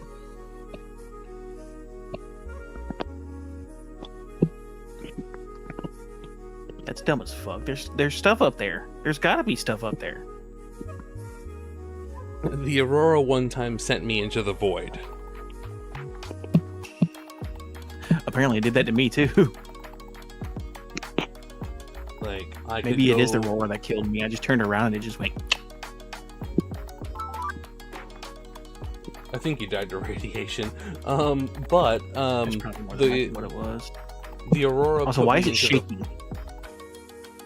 Oh, because it's unstable. Yeah, but I'm not inside it. I mean, it is just in general unstable. It's fine, don't worry about it. It's just for immersion. Well, they can immerse these nuts because that's fucking Terrafol, and I hate that. It makes me not want to fucking play the game.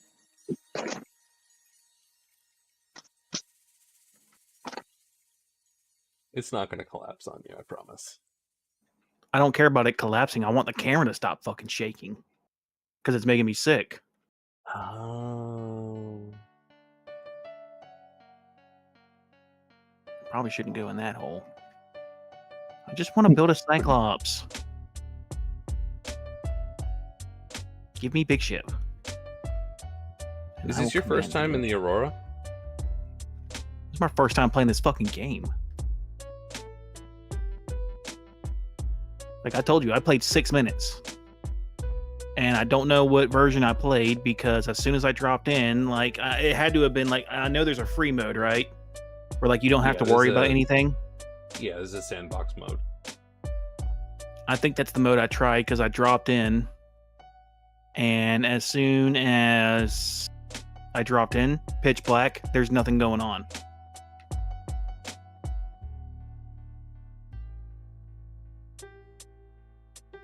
That's unusual. And then I got by something. I don't know what it was. But I was like, I'm not playing this fucking game.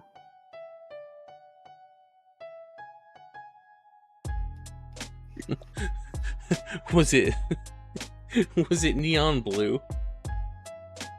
The thing that got I have you? no fucking idea what it was. Okay.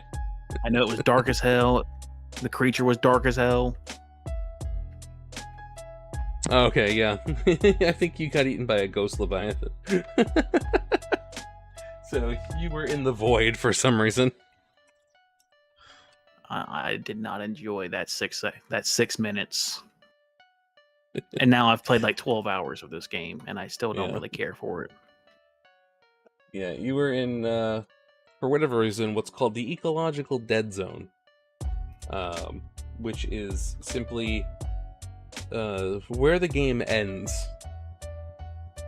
And to stop you from going there, instead of there just being nothing, there is death. I'm going to make it my life mission to go in there and survive in there somehow or another.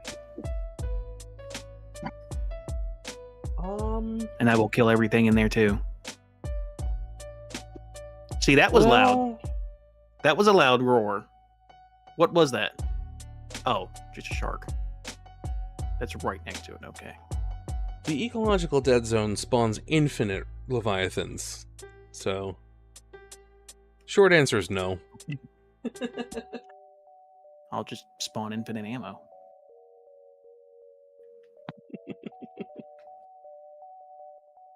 See, that was loud. That's not the shark. Something else is out there. Reaper.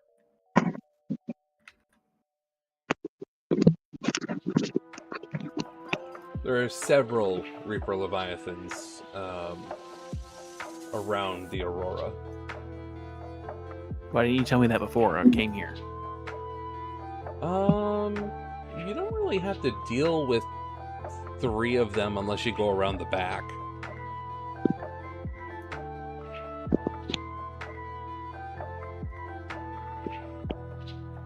I just need sandstone, please. And I saw a bunch, but now I can't find it. Because I don't remember where it's at. I definitely won the real grade lottery with this Zaku, because I mess with this thing a lot. It's still not a floppy mess. Neither of mine have been. Yeah, we got lucky then. And I built the original Anchars. Someone said it was a big fucking hand grenade, and I'm like, what the hell did you do to make it that awful? Sometimes apparently it's a lot. Anything. And like, it's really starting to make me question all these people who constantly throw a hand grenade for real grades and whatnots. Because I'm like, you know, if you treat it like a model kit and not like an action figure. I treat mine like action figures. I play with them a lot.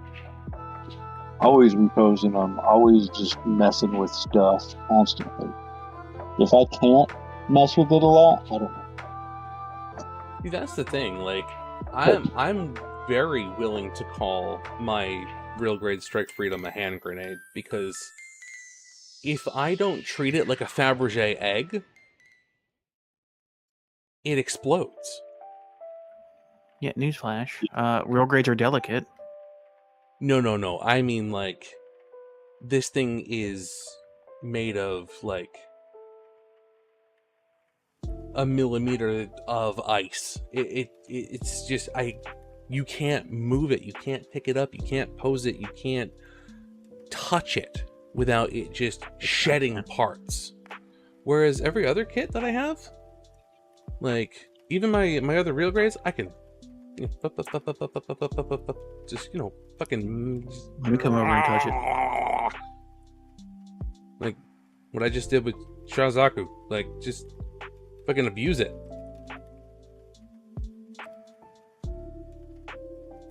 So you said go around the back of the Aurora, right? Do not. But I need Cyclops parts. There's and I'm like 90% certain that's a Cyclops part. Oh, no, actually there might be some over there. Actually, I'm just kind of going around the outside of it because I don't have the laser cutters, so I don't want to go inside the Aurora just yet. I think there's only like one or two rooms in the Aurora that need the laser cutter, if any. That's a bridge fragment. Let's get that. Most of the Aurora, most of the laser cutter parts are gaining access to other broken Altera ships. That's a lot. Yeah. I'm getting the fuck out of here. You found one of them. There are 3. I don't know what that was. All I know is something screamed and then touched me because my Seamoth went from 100% health to 70.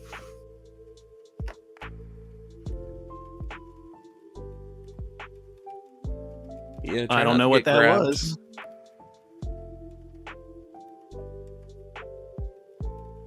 Try not to get grabbed. It can grab me if it wants to. You won't like it. It's not gonna like it. I happen to be a very slippery bastard.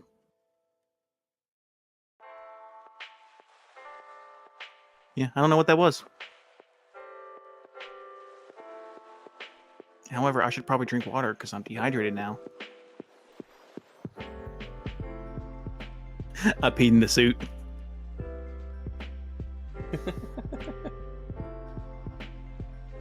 All right, raid time.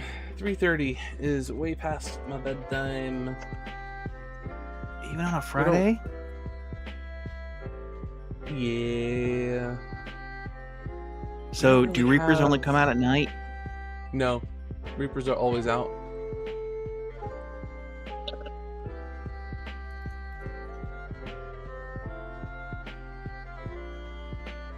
I don't really have a lot of builders on tonight. I think IC is on. IC Spoon Handle is on. However,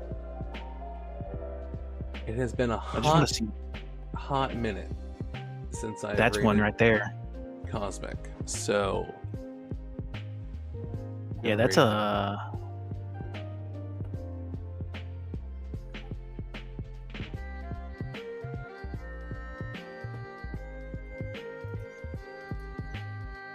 I don't know what that was.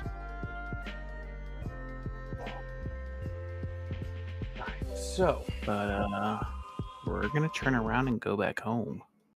Thank you all for hanging out with me tonight. I am done for the night. I only got a little bit done on the monument, but the Sazabi's done finally. So, I'll be taking some photos soon of that. And getting it shipped out finally, and then we can go whole ham on the contest build.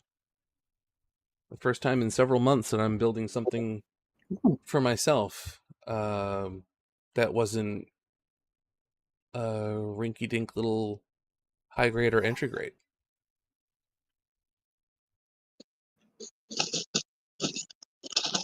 I mean, I say that, but that paint on the Mega Rayquaza was pretty cool. But yeah, I'm gonna pass y'all on to Cosmic. He's not building tonight, he's playing For Honor, but Cosmic's awesome and builds awesome stuff that you can see behind him. So y'all have a great night, and I'll see you tomorrow.